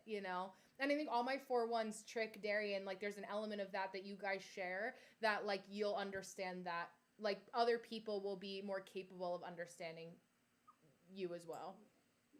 Yeah, and I feel like for you, it's almost like what I'm thinking is like it's this idea that I feel like Gabe, it feels like sometimes you want to push forward like almost like 10 volumes of information, and I feel like allowing people, it's almost like when with your dispersal of information, it feels like first put out like the infograph and then create like a PDF and then make the book and then the volumes. It's almost like allowing it to like you have to allow yourself to trickle into it because again, to communicate certain information, not everybody is right there. So that was just like the visual that I felt for you. It's almost like kind of like allowing you to like give people like space with it. Like you said, you don't have to do everything all at once. It's like how I would almost like challenge you. Like, can you like get on Canva and like literally make like the most simplified, like bullet point, like very concise, like distilled bullet points that you want to get across, and like Yeah. kind of like start from there instead of it being just like this is almost like a mental exercise too to show you what it means to like dilute information because not everybody's there with you. And I think it's Gemini Chiron, right? There's like you have a Gemini Chiron as well in the is it the 11th house? It's a 29-degree Taurus Chiron. Taurus Chiron. It Okay. is in the 11th house. Okay. Yeah, because it's like not really knowing how the social cues of community in its bluntest form, right? It's like, oh, there actually are things here. Like I see you now, like when you come in and you say a comment, I picture it as like an episode of Friends where like Ross has just walked in the door from his day at like the Met or like the Museum of Natural History, and he's like put his back down. He's like, oh my god, this is what I was dealing with today. Like, how are you guys? But like people that don't know you are gonna be like look at that and be like, who the fuck is Ross? You know what I mean? Like they're like, who is this guy? But yeah, and like it's funny because like obviously there's like energy of like us being here and we know that, and that's how I feel your energy. But I just know like there are certain people, just depending on, it's basically like who you want to make connections with or who you're marketing to, that are going to take that as like, get a load of this guy. Like that, you know, like, who is that? You know, and I know that you feel that and you're like, what the fuck did I do? I just came home from the Museum of Natural History. You know, it's like that kind of environment where it's like not knowing why people are misunderstanding you, but you feel, yeah, the pivot, exactly. You feel the misunderstanding, and that's what can feel like, I say this for everybody because listen, as an Aquarius rising, I've been the underdog in many places. Not even the underdog, but the odd one out, I will say. But at least authentic to who I am, and I think that Noelle, you know, you can relate to that in so many ways. But like I know what that feels like, and I also have learned the social graces of the pivots around that. To quote Ross yet again. But yeah, just like leaning into that and leaning into being willing to understand the energetics around the why, I think is also important, just for like people forgetting that like, yeah, we're in spiritual businesses not because, you know, the versions of us couldn't function within corporate society, but there is a level of like, you've worked in corporate environments or hospitality where like there's still a level of hospitality and decorum that's needed for like it to land, and like you know, your Upper East Side experience kind of coming in with that, not to cater to people who are, you know, elitist a-holes, but like there is a frequency that is sustained in that container, if that makes sense. Yeah. Yeah, exactly.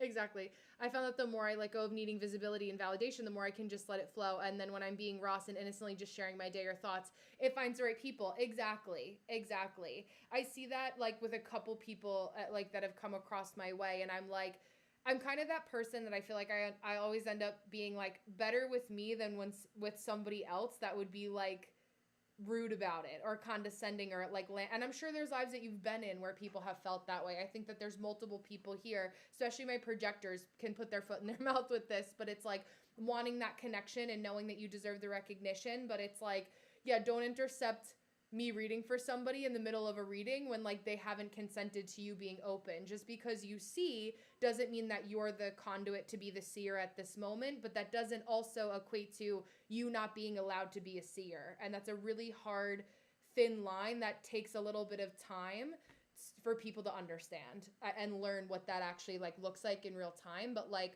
better this space with people that are comfortable, right, than like anyone else. Yeah. It's practicing that. Yeah, yeah. Yeah, I get random out of the blue DMs for a reading that has led to multiple reports. Yeah, exactly. Exactly. It's so true. It's like, just like read the room. And what does it actually mean to read the room? And it may be annoying that you have a room that you have to read, but like it exists. So instead of being mad at it and like slamming the door shut, it's like, like I actually, you know, maybe I didn't want to burn that bridge and I actually did want to cross over it again. And just because I don't like everything about the way that's happening here doesn't mean that like, that's where we need to create our own spaces and feel confident enough to do so. And I think that was just a helpful riff for everybody here as we pivot over into Mo. But thank you, Orion, for letting us read for you. Thank you, Mother of Chaos. Thank you for being here.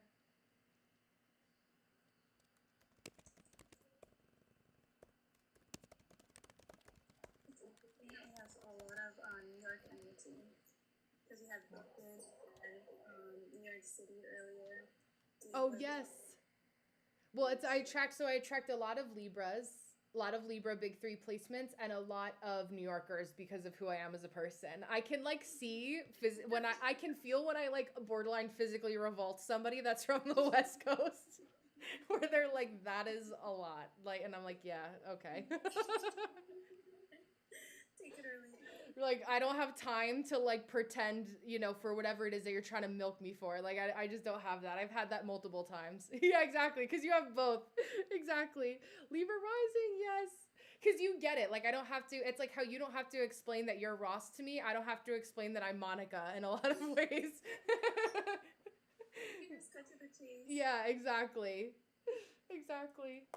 I have Mo's chart up right. She's an Aquarius rising, Aquarius sun, and then Aries moon, right? Yes. Yes. Okay, so I'm gonna flip. Do you actually want to start? Intuitively, I feel like you're supposed to start with first this time for her. Okay, sure. Actually, I was just gonna check in myself and Okay, never mind. So no, go tend to hubby. I'm perfectly fine with that. So we are 2 hours and 49 minutes into the recording for Mo. As I flip my timer, oh my gosh. So I know what I need to do for business, but please spill the tea on my love life to satisfy my Pisces Venus so I can get back to work. I mean, it's so funny because I feel like when we talk to each other, Mo, there's like part of me that like, because we're both Aquarius risings and we have such similar, even though we're so different, we're so similar at like the core, like we are like romantic girlies that really love our love lives to be a version of like fantasy. And when I was, excuse me, burp of affirmation, when I was like the same age as you and like living and working in New York City, like I actually had my first like serious boyfriend, and he was a projector, Cancer sun, Aquarius rising. I forget his moon sign. I think it was Leo, if I'm not mistaken. And I love that he was like from Turkey and he was here on scholarship or like student visa and like was very like industrious and like did all these different things. And it was like more so I fell in love with the romantical whimsy aspect of like the archetype of who he was, but like at the core for like what our true values were, which Venus is tied to, we weren't compatible. Like, yes, I understand like you need a lot of freedom, but like I also like at some point with my partner want to live in the same place, right? So it's like I say that to just show you a variation of like really understanding like what parts of your Pisces Venus need to remain incredibly fantastical and romantic and all the like fun, frilly, girly like things that like our Aquarius is like, ew, like, like those parts of us where we're like, you fucking sap, you know what I mean? Like we don't have like, what are we doing? And so it's like knowing that, again, to the point of like two things existing simultaneously, like we can be serious, but it's like the women who are some of the most like HBICs have some of like the softest partnerships, right? I can say that being like that, right? Oh, there you go. And so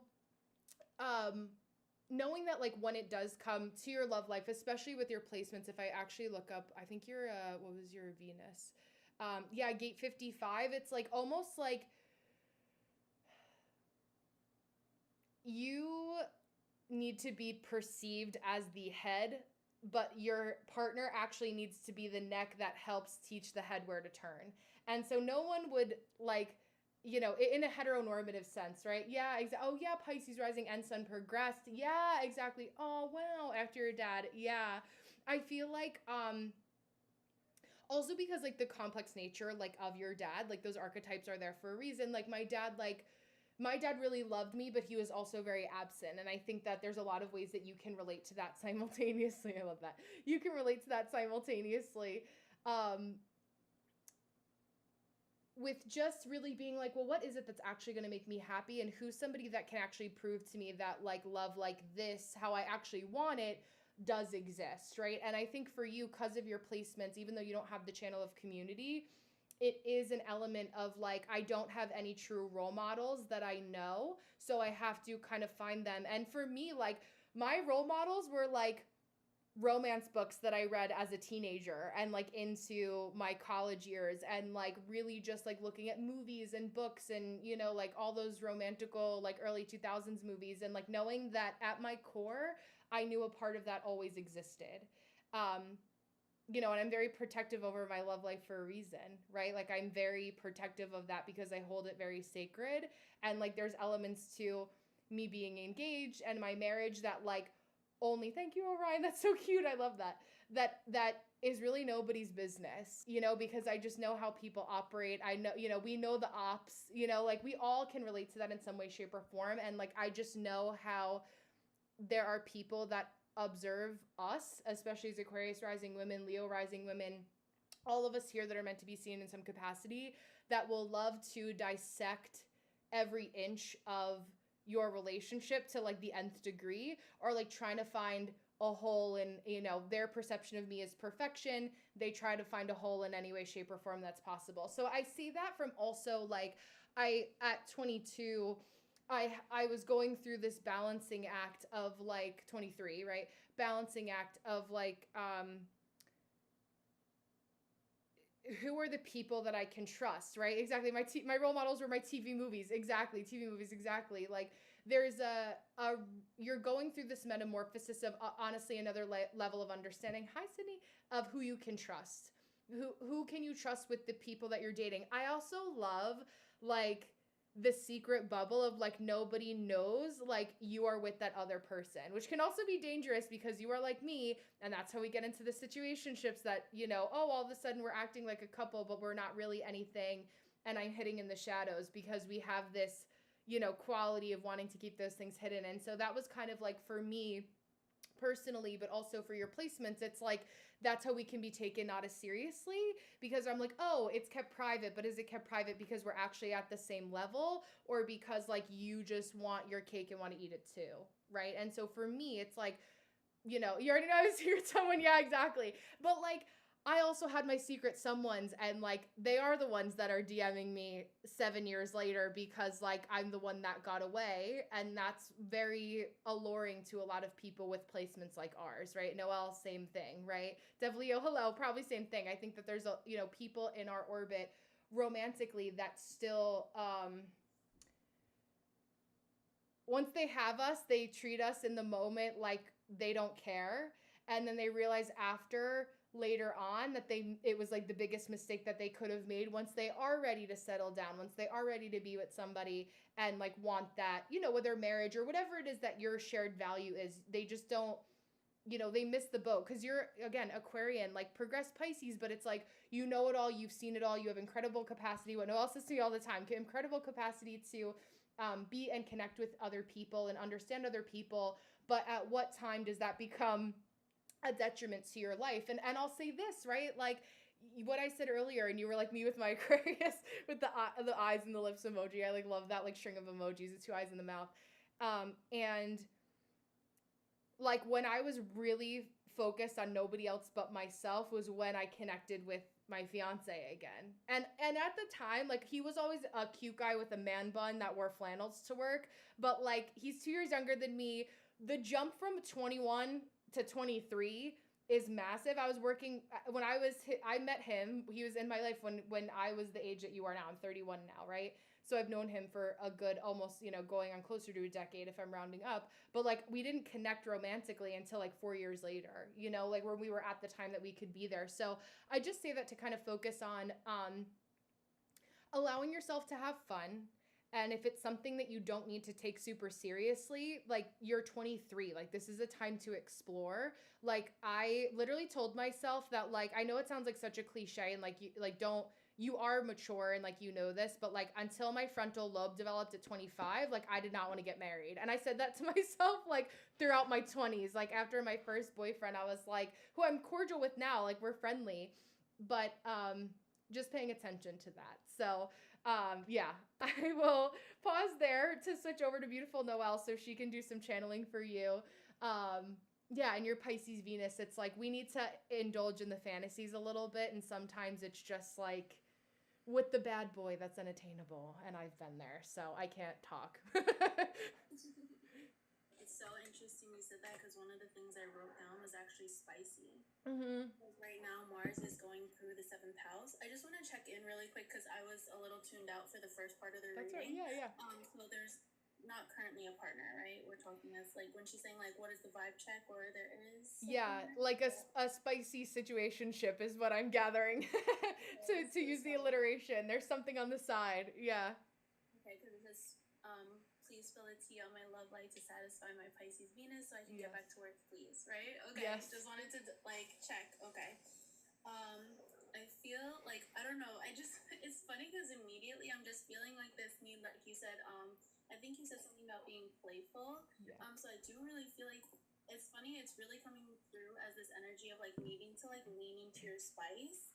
I feel like especially because you have an Aries moon, and an Aries Mars, and all of this energy just went into Aries. I almost feel like that's like really being activated. Yeah. It's actually interesting because all of this energy would be activated in your second house, which would be your house of work, where so it's almost like let me like figure out what's going on over here so that I can refocus where I feel like my energy is needing to be, especially because Saturn is a lot about discipline. Yeah. So it's kind of like you might feeling like this pull to like get back on your like P's and Q's or whatever it's called. Yeah.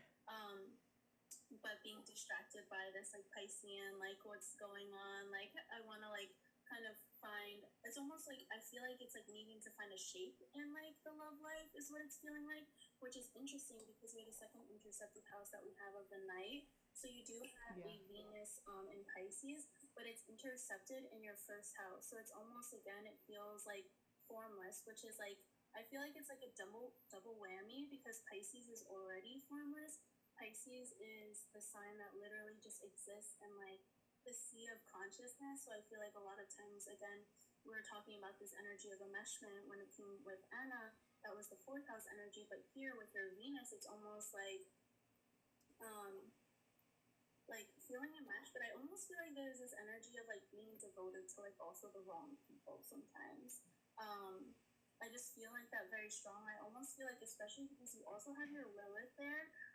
And right now, it's really interesting because the North Node is moving towards your Lilith. Again, that energy of spiciness is just coming through. It's almost like your dark feminine. I feel like in a lot of ways, because you might be like kooky and quirky in your own ways because you have Uranus on the ascendant, you're in Aquarius sun, you're in Aquarius rising. It's kind of like this energy of like, I don't know, I'm feeling like water fairy nymph energy almost, like very just like, and I think I like kind of like slightly clicked on your page just to get like a little bit of a vibe check to tune in, and it just feels like almost like, again, like a water fairy nymph, but like can't really like pin you down energy. But I feel like there's this need to kind of like pull forth some of that more the deeper feminine. I feel like on the surface, people might perceive you. I feel like Aquarius rising does have this beautiful way of just like walking out into the world, and like I always see this with Brenna as like holding space for other people. It's almost like this lightness that you guys naturally hold. But for you, it's almost like needing to like enter it deeper, like kind of like demanding. I feel like to say like demanding more out of people too. Yes, that's so me. Yeah. Especially if like we're in a situationship, I feel like it's like I'm sorry, I just keep on the word that literally just keeps coming through is spice. Like really, you're an Aries moon and an Aries Mars, but I don't know if that's like, it's interesting because it's like you can feel like it almost feels more like a quiet power. Yes. Like with the energy, but it feels like more of the fire needs to come online is what it's feeling like, especially because Mars is also opposing your Venus right now. So there's like a tension that you could work with if you're looking into love. So naturally, Venus is a benefic planet, so it's very lovely. You have it in the first house, Brenna. You have it in the 1st house too. So you guys just like naturally just like get along with people. Yeah. Like, I don't know, just like this like beautiful quality that you guys have. Very attractive. People are just drawn to you. You hold space. You're in Aquarius rising. But with Mars opposing it, it creates a tension. So anytime there's an opposition, it creates like a polarization and a tension. It's literally like a pulling in different directions.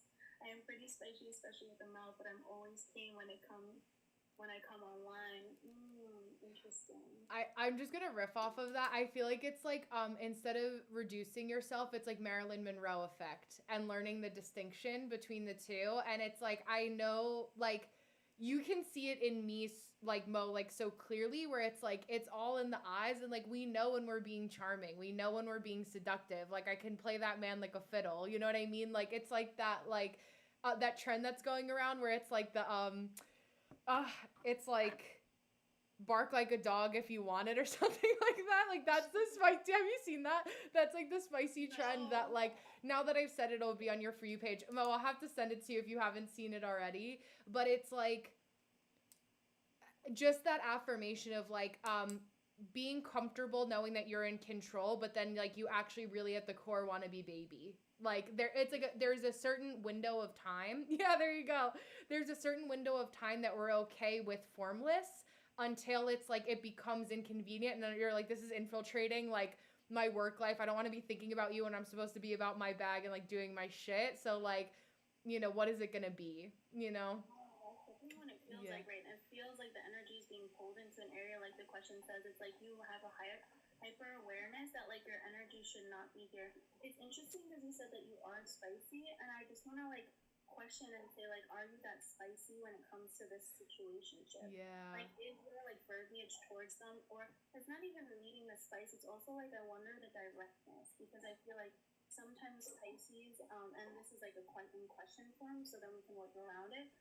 It's just that in general, sometimes Pisces do have a problem when it comes to some directness. So I feel like, especially since I know Brenna, she has actually a pretty similar chart in some ways, that I feel like with the Aquarius and all the sun and everything in the first house, maybe not, but I'm putting it in question form to direct back to you. Yeah. I will share that like with the situationship, I wasn't, and it was like, oh, you actually like me more than you said you did, but like that was a weird way of showing it. But also like because I was so understanding, it didn't set the tone for what I actually wanted in like that's not how I saw a relationship, you know, like versus like out of situationship. But with Manny, my fiance, I remember when we were like he was all nervous like to be around me the first time that we were together and we still talk about this and I'll say it every once in a while and I turned to him and I was like you can kiss me now. You know, and like that kind of like control over the circumstance but also still being very feminine simultaneously. And he's an Aries Venus. So, but yeah, his Venus, yeah, 11th Libra sun in the 11th with his Venus and his Sag rising, Capricorn sun. That's interesting combo too. Okay. I feel like you guys definitely would be like great friends too. Like I feel like it's almost it's so interesting because we're talking about like romantic relationships with Aquarius and risings right now. Yes. I feel like there is a lot of potent energy. I just feel like this energy of needing to be a little more direct. What it feels like, especially since your seventh house is Leo. Again, my husband is an Aquarius rising and I'm a Leo rising. So with him, it was kind of the similar energy of like almost like, well, I guess it would be switched, but it was a little bit like tiptoeing in some ways, but then needing to be kind of direct. Yeah. Note that. Capricorn moon. Oh, that's so interesting. Because I'm a Sagittarius sun and a Capricorn. Yes. So I will double down on that. So direct. It's funny too because sometimes when I find with Aquarian energy, and I do this with my husband who's also an Aquarius rising, Aquarius rising is like kind of needing to pull you guys back down into, because we're such a present people. Yeah. We're so like directed, and I feel like you guys have this beautiful quality of being able to like detach from it, like we talk about this, like the detachment. And for me, sometimes I literally just look at my husband, I'm like, tell me as it straight as it is. Yeah. Like give it to me so straight. And that's especially with a Capricorn moon. They're not gonna be that we're not the type to like just emote right away. So it's kind of like needing a little bit of practicality through it is what it feels like. Practical, like tell me what you want. Energy is what it feels like. Yeah. I love that. And it's nice because like you have 2 out of the 3 in the big 3, so it's like coming from the source. I'll tell you what we want. Right? I am Mo in the situation, you are the situationship. You're the other, right? It was like a perfect time. It's almost the same as yours. I think you're 15 degree, right? 15 degree rising Aquarius? 8 degree or 11 yeah, I'm an 11 degree sun. It's so funny. I look at everyone else's charts all day and I forget what mine is. Hold on. Yeah, I think it might be. I think is it Scorpio? A Scorpio. Yes, I remember Yes. saying it was a Scorpio Yes. degree. Then yeah, it's definitely 8. Because 11 is Sagittarius, if I'm not mistaken. Yeah. 9 is Sagittarius, 11 is Aquarius. Yeah. I love that. Well, we will definitely have to do this again. Hi, Jules. How are you?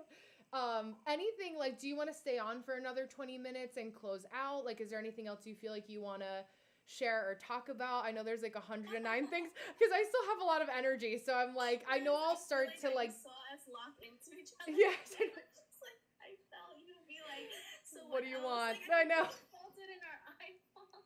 Yes. Literally. Yeah, I communicate everything so I'll get more spicy. Thank you. Yeah, I love that. Maybe it can be more playful. Like maybe it is that you're just like, it's lazy because it's easy because you've known each other for so long. I don't know if maybe there's some like, also knowing he has a Capricorn moon, like you see all the shit that he's been through if he's been a family friend for a while. So maybe it's like, the nice part about when we meet new people is that they don't know our history yet. And that can be like a good refreshing feeling because sometimes we live in our past so much that it can be hard to see ourselves with like all the good qualities and we feel like we've been bogged down emotionally for a while. So it's not like, oh, they don't know my past and my skeletons in my closet or like anything like that, but more so of like, oh, like, wow, this person has seen me with like fresh eyes and a fresh perspective.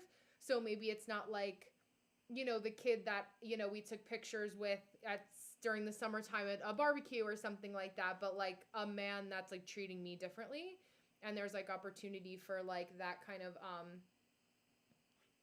I see like a kaleidoscope and a like shifting of that also, you know? Yeah. And also, what I was thinking about for him, if he is a Capricorn moon, since I also am a Capricorn moon, Pluto just got off of our moon, so it almost, like Brenna was saying, it's almost like knowing each other so much, like everything that you've been through. I almost like wonder if he was in a space of like kind of like breaking down, like because again that's what Pluto would do. It kind of like breaks everything down to build it back up. So he might also like be in a little bit of like a sensitive place when it comes to his own emotional body, where I think like maybe again that directness where it becomes practical. Like I feel like when I was thinking when you're like I am spicy, like I almost wonder like with that Aries, because sometimes you guys are spicy, but it was kind of like what we were talking about before, Brenna, where it's like what is the purpose behind it though? Yeah. So, you know, a Capricorn placement is going to be very practical. Why did you like it's like being spicy and direct and really forward, but also like having purpose behind, not just like, oh, this was an emotional outburst and like you know, or I'm just being like spicy and like I'm trying to give it to you straight, but it's like sometimes it's like that Aries energy of, but like what was the proof, love? Like, Right. I literally could hear Mo saying that exactly in that way. I feel like you just became her for like 3 seconds as you said that. That was actually kind of crazy. I don't know where it came from either. I know. Yeah. We're hitting the like the 2 a.m. sleepover moment, you know? That like nothing makes sense anymore. Yeah. In a good way. What's coming through is just coming through. Yes. Like, this is what we got. Exactly. Like, it's a beautiful way, very tuned in. Yes. Season, ocean, journey, and love. Yeah, and of course, yeah, your 3 emotional lines, exactly. Yeah, Mo has 3 emotional channels that like are pumping like a lot of energy between like the root and the solar plexus. I'm just looking at it now on YouTube, and it's a lot. It's a lot. No, I mean that's really interesting. Is that her like natally? So it's both. It's actually partially, well, so 50-50 split. 50% like natal placement. So like her Aquarius, Neptune, her Venus, and her, where is gate 30, Sun. So it's, Sun, Venus, basically that stellium, if you will. I'll use that term loosely. But then also from your design date is basically 88 days, 3 months before you were born. So it's like in human design, a version of like when your soul chose your physical human vessel, like when you kind of like had a soul's path that we could look at, and the things that you're meant to grow into. So it's like 50% is understood. The rest is still unwritten, in the words of Natasha Bedingfield. Like that you have to learn how to alchemize them. Provocation, Cancer, gate 39, which we're leading into. So it's like how to be more provocative, I don't know what it means, but it's provocative, like that kind of like thing. I will tell you that like the people that found me the most attractive are the people that like I was spicy with, or they observed me in my spiciness, especially in like the workplace where like I had to be like when I was working for an insurance company and I had to be like I was in a male dominated field. I already had to like tone down how much effort I put into my appearance just to like not get like some off color stuff like said to me on the daily. And then like, but those are the people that like, you know, are still reaching out years later, like, you know, adding me on Facebook or accidentally like something of mine on Instagram or whatever. Cause it's like they see you in that kind of like spicy position. Do with that information what you will, you know? Yeah, Just like, too. It's almost like you can't not. I feel like you need to be with people who also accept that part of you. yeah. Because I feel like that is really like a huge imprint on your chart is having your moon conjunct Mars. It's kind of like it's a lot of energy and it needs a place to be able to go. Who accept that again, like you said, being confident. Yeah. It's almost like again, like not like wanting to dim your light, like you said, not wanting to like have to change your attire to get into the environment so that you don't get energy that you don't want put on you. I feel like there's a lot of energy that wants to push forward. You have so much almost like a Aries signature in the chart, having all that in the first house, which is the house of Aries, and then having right after that an Aries moon and Aries Mars. There's a lot of energy of yours that pushes out into the world, and it's a lot. And it's a little zany, and it's also lovely, and it's also like again deep, like the dark feminine energy, deep and powerful, and probably triggering to people. It's almost like you come off really kind and lovely, but again, there's like a quiet power that people might not be able to pinpoint why they're triggered by you. And then putting yourself in places where again safety keeps on coming up, where it's like safe to be who you are. Where people aren't going to try to attack you for God knows what. Like sometimes they might like come at you sideways and not even really know why they're doing it. And with you having Neptune and Mercury in the 12th house, again, that's a place where you kind of just like pick up on things. Like you have your own feelers out there, and it's like you can sense all that energy going to get back at you, even if you can't really explain it. Yeah, I love that. I think to your word, it's like the like people feel threatened and they don't know why. Like it's like that. Oh, like and it will never go away. I can tell you that. Yeah. Like looking at her, like just looking at your picture, you have a beautiful smile. Like you have this like very radiant energy, but again, there's like this soft power to you. And I don't mean soft in a like saying weak. Like a diminutive way. Yeah. In the Tao, we would say softness overcomes like the hard. So it's kind of like there's this soft, like this gentle power to you that kind of like permeates in your presence. Yes. And again, when people have Lilith in the first house, it could again people could not know why they're like, I don't know what it is about that person, but she triggers me. Having it in any of the angular houses, especially places that are exposed, which would be the first house and the 10th house. We can just attract that. Then you also have Pluto in the 10th house. It's like, yeah, people are really, really deeply triggered by you. And I feel you, bro, because I have Lilith to go to my MC2, which is again our places where people will are very public. Yeah. And just like they don't understand it, but they feel something inside of them because of you. And it's not a bad thing to trigger people. I'm being okay with that. I think it just is like thins the herd of who is able to like stand at the same level. It's getting so close to the fire. Yes. It's like this really beautiful burning fire. That if you get too close to it, I will burn you. Right. My shoes have now melted off because I put my feet on them, and I'm mad at you for burning my shoes, even though I put my feet there. Yeah. Yeah. But for the right people, it can be really nourishing and really transformative. Yes, it's so true. And I think just acknowledging, like, who are the people that you want to be there? Because you're also a projector, like, you see them so clearly. So it's like, I feel like with this situation, it's like you're kind of just like, I'm just going to be human for a little while. Like, I'm just going to allow myself, like, the luxury of that because, like, that's what the situation calls for. Like, I can just, be, like, cosplay a normal a normal 20 something in New York, like living her best life, like that kind of energy. Yes, I was literally, as you said that, I was like, so we have like another alien on the roster, you know, Yes. it's like this interstellar, intergalactic where people can't really. It's funny because like I feel like I did read the energy well, but I also find sometimes, like I was saying this to you last time, Benna, it's like I can feel Aquarian energy, but it's almost like it's hard to put the frequency into words, so it's almost Yeah. like trying to find a definition for something that doesn't have words on this plane yet, you know. Yes. That's what it feels like sometimes. It's true. I feel like it's like the, you know, that like dull hum of like an like when you hear like a electric whatever, and it's like that wong wong wong wong. It's like, so every time there's a wong, you're getting a different thing that we're downloading to you. So it's like, oh shit, I actually and then sometimes they repeat every third ripple. Like there is like a something happening there. Yes, we're still going. But it's like trying to pick it up as fast as it's being put out. I don't even want to see put down, but like put out. And I think that can be like knowing how we operate externally to other people is also really important. Yeah.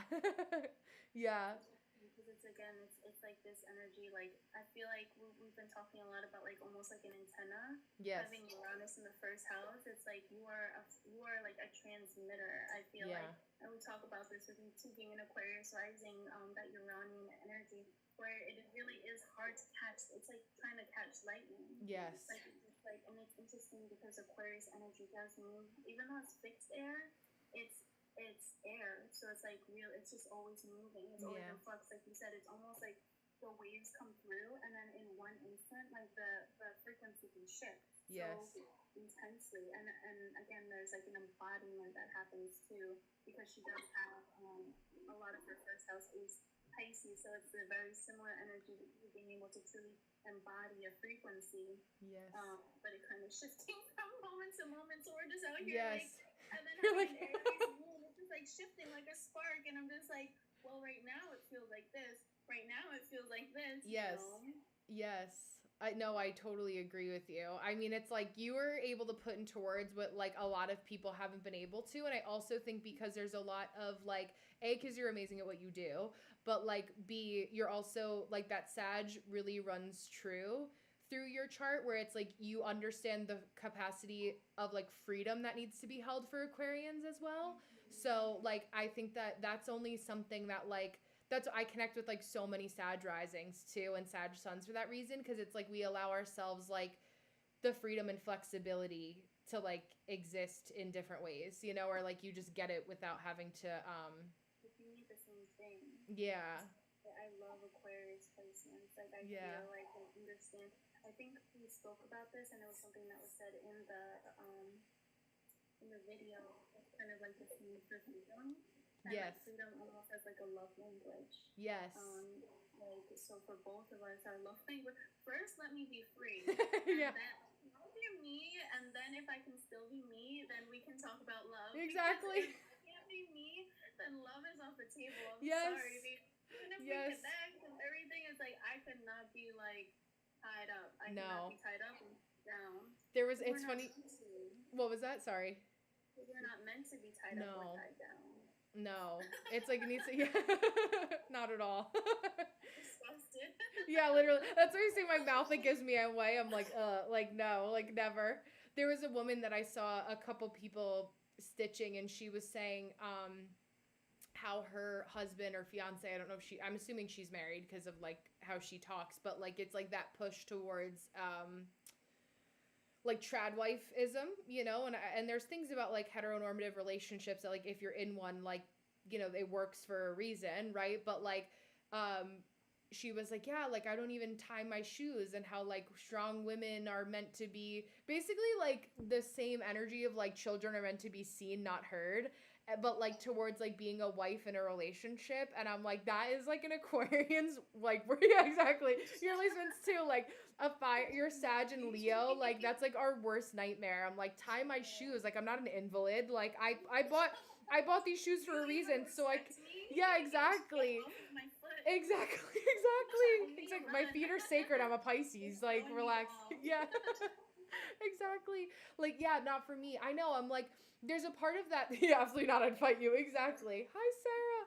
There's a part of it that's like so, like the way she was saying it, there was like so much ick involved, like for so many reasons. And I was just like, it's either like rage bait or like just deep seated, like lack of respect for yourself. Like, that's just like the, and again, capacity to understand, but I say you could be you, but away from me. Get away from me. Block off my For You page. Yeah. Wrong FYP. Yeah, where did you come from? Yeah. That's why I know I'm on the right side when I get the stitches from the crazy video, but I still worry in the first 5 seconds that I've been infiltrated by the wrong side. Like, yeah, exactly. Exactly. They're like, what level is she still at? But no, it's like that. It's interesting how our timelines can be telling of that too. And that's when we also fall into like the tarot card reader is saying this for the 10th time. And I'm like, okay, do I need to touch grass or do I need to listen to this reading right now? It is so interesting too. I also feel like, I wonder if you feel that sometimes, like I've noticed, it's like as you're shifting forward on the timeline, it's almost like some kind of archetype of that, whether it be like a person from your past or something that you just completely would not want present on your timeline. Yes. It just like kind of comes to you almost like it is like bait. It's like, are you gonna take it? Like it's like distraction sometimes too, and it's just like on that. And there's this energy that I've been also playing with, where especially since I feel we were talking about earlier, having like almost like unconditional love and being like understanding that people might energetically be reaching out to, but there's also people who will energetically try to manipulate you. Yes. And I think as Scorpios, where we're tracking everything, we're just kind of like, what do you want? Like, or kind of like doing the deep dive on it. But I've kind of been like resetting myself a little bit, and my little Scorpio stellium, to kind of like not even like not feeding the narrative really. I feel like with Scorpios we have this tendency to kind of like go over and over and over and over and over till we get to the root. And it's almost like the root doesn't even exist because that person doesn't exist. Yes. That time of the shoe doesn't exist in my world. Yes. So like I'm just going to swipe you away and like let you fly out of my little energetic bubble. It's true. And do not re-enter. Like I'm gonna swipe you away again. Yes. Just like you're just like, nope, not for me. No, I love that you said that, because I think it's you said something when I was driving home from my nail appointment and I tuned into your live and I was listening and I was like, I'm driving, like, so I'm not going to respond, but like I was listening to the reading and it was the love reading you were giving for Brooke. Or there was like some guy that she was dating. I want to say she had a lot of like Libra, was like a Libra rising or something, and you were talking about how our Scorpio placements, like there's an energetic toying with the energy and knowing like when it's appropriate and when it's not. So because we're aware of it, because we can do it, we're also really aware of when other people are trying to do it to us. And I'm like, I invented the game. Why are you trying to play with just these pieces that you brought to my board? Like, what do you mean? So it's like, I don't like that. Like I always say that like my incarnation cross, like that I have is like the same as Joel Osteen's. And like I'm well aware of like if I wanted to be spiritual, Bible, trad wife girly, like I would have 1 million followers right now on TikTok. I could fall into like I don't tie my shoelaces and I make him a stiff drink at 5 o'clock. It's 1958 over here. Like we could play into that, but it's like that's not what I want with my Scorpio. Like just because you can doesn't mean you should. And it's like really acknowledging like the opposite side of your coin for whatever your placements are, I think is also really important, so you don't like fall into the trap of that too. Like we're aware of it and like other people playing with us for a lot of reasons and be like, yeah, no, sorry, not gonna work. It's like that feeling of like being able to pick it up, and it's like could be this. It is really crazy being like a Scorpio placement. Yeah. Because really, you could like look at me or not look at. It could just be like the slightest thing, like how you took your hair, or how you look at this person, or how you like slightly move your body this way, or the tonation of like one word, and I'm like, right, no, exactly. And it's like I try to all the time explain it to Selvin. I'm like, I can explain it, but I can explain it, and I catch this, and this, and he's like, are you okay? Yes. And I'm like, understand. Like you said, it's like we've been in that space so much where it's like you're not gonna play me. But it is interesting too, something for me. I don't think we have this problem as much, but I've noticed that like for me, I'm very good at tracking that, but I think for me, sometimes I fall into when you said like kind of knowing the opposite end of an energy. It's like for me, it's almost like I'll take the bait on the people playing on the emotional energy where it's like I can't see the malicious Yeah. into it, which is something that I think I'm starting to sift through because sometimes it doesn't always show. Yeah. But when there is like direct malicious intent, it's almost like when people do it subconsciously. Yeah. It's a little bit harder sometimes to, not all the time, but I think it's just again like being aware of like the little taps. Yes. That can come like anywhere. I think I used to like I fell for it more so when it was like being like, damn, this many people are really gonna disappoint me. Like I'm the common denominator. Like really all these fucking people are gonna play in my face like that. Like it's all of them. Like I'm here being the consistent one. And I think it was like a the Pisces, I'm still a Pisces sun. I have a lot of Aquarius and Scorpio, but like I'm still a Pisces sun and Venus, but like and Saturn. So like that saved me. Me forgetting my placements, but like the Saturn I think is what saved me from understanding like, and my Scorpio and Aquarius, like once I see it, I can cut it out quickly. I had it happens a lot like in business too, like or had happened a lot in business where like I had a lot of people that wanted to basically like have me like do labor on their behalf or like saw that I like do know what I'm doing. So like by association, if I'm a part of whatever it is that they're doing, they assume that like they seem more competent than they are. But I'm like, you're just some other like person who's like cosplaying like spiritual business baddie, but like you actually don't have like ethics. So like, how are you going to have hospitality? It's like, I've seen that and I've dealt with that a lot. But I think it's like, again, like I'm the Scorpio stellium, like I'm clocking every single thing that's happening. And yeah, Mo, exactly. Like every single thing that is happening, I've either seen the game's been run on me. Like, I've run it myself in a unaligned past version of myself, more so within like, that's why I left the arts industry. It's like a dirty game that I don't want to play, especially as a woman. Like, come on, you could like, yeah. But like all that to say that it's like, I'm also hope, motivation, and human design. So it's like have that. I always still see the silver lining in the glass as half full, but like I now know how to clock it earlier where like I won't let my big heart be tainted by people who don't have one at all or just like are so fucking depleted for kindness that like they've given up on the idea that it exists. So like I just don't hold space for that energy in my orbit for very long. So yeah, and exactly, integrity and honesty come at me direct. Exactly. And I think like it's the best way I could describe it literally is East Coast versus West Coast energy. And then there's also micro pockets of East Coast energy now that are kind of like emulating West Coast of like nice nasty. Like I'm nice to you to get what I need out of you.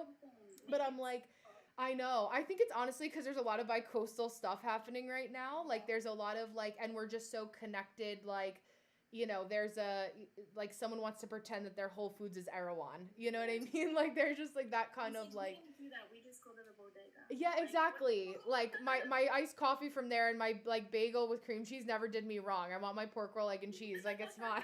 It's really fine. Exactly. Exactly. I think just noticing like, again, discernment has been the buzzword. Feeling oppressed by other people has been the buzzword. Not to use that word lightly. But noticing that like even in here in our container, right, there's like 10 of us that are here collectively now, like it's possible. We're obviously doing things in aligned business. I think we're just like real recognizes real, like you were like one of the first people that I've connected with on a colleague level as well. And kindness, hello, that like really was able to hold the container. And I don't take that for granted. And I know that you don't either. And I think it's just like we're at that stage now where like we have, or like anyone who's fucking watching in the shadows that's like not part of the 10 that like wants to is seeing, we can feel their eyes on us. It's like you're embarrassing yourself at this point because like it's just it's there, but it's like we know it. Where we've gone through so much, it's like at this point where like literally have no time, no energy. Yeah.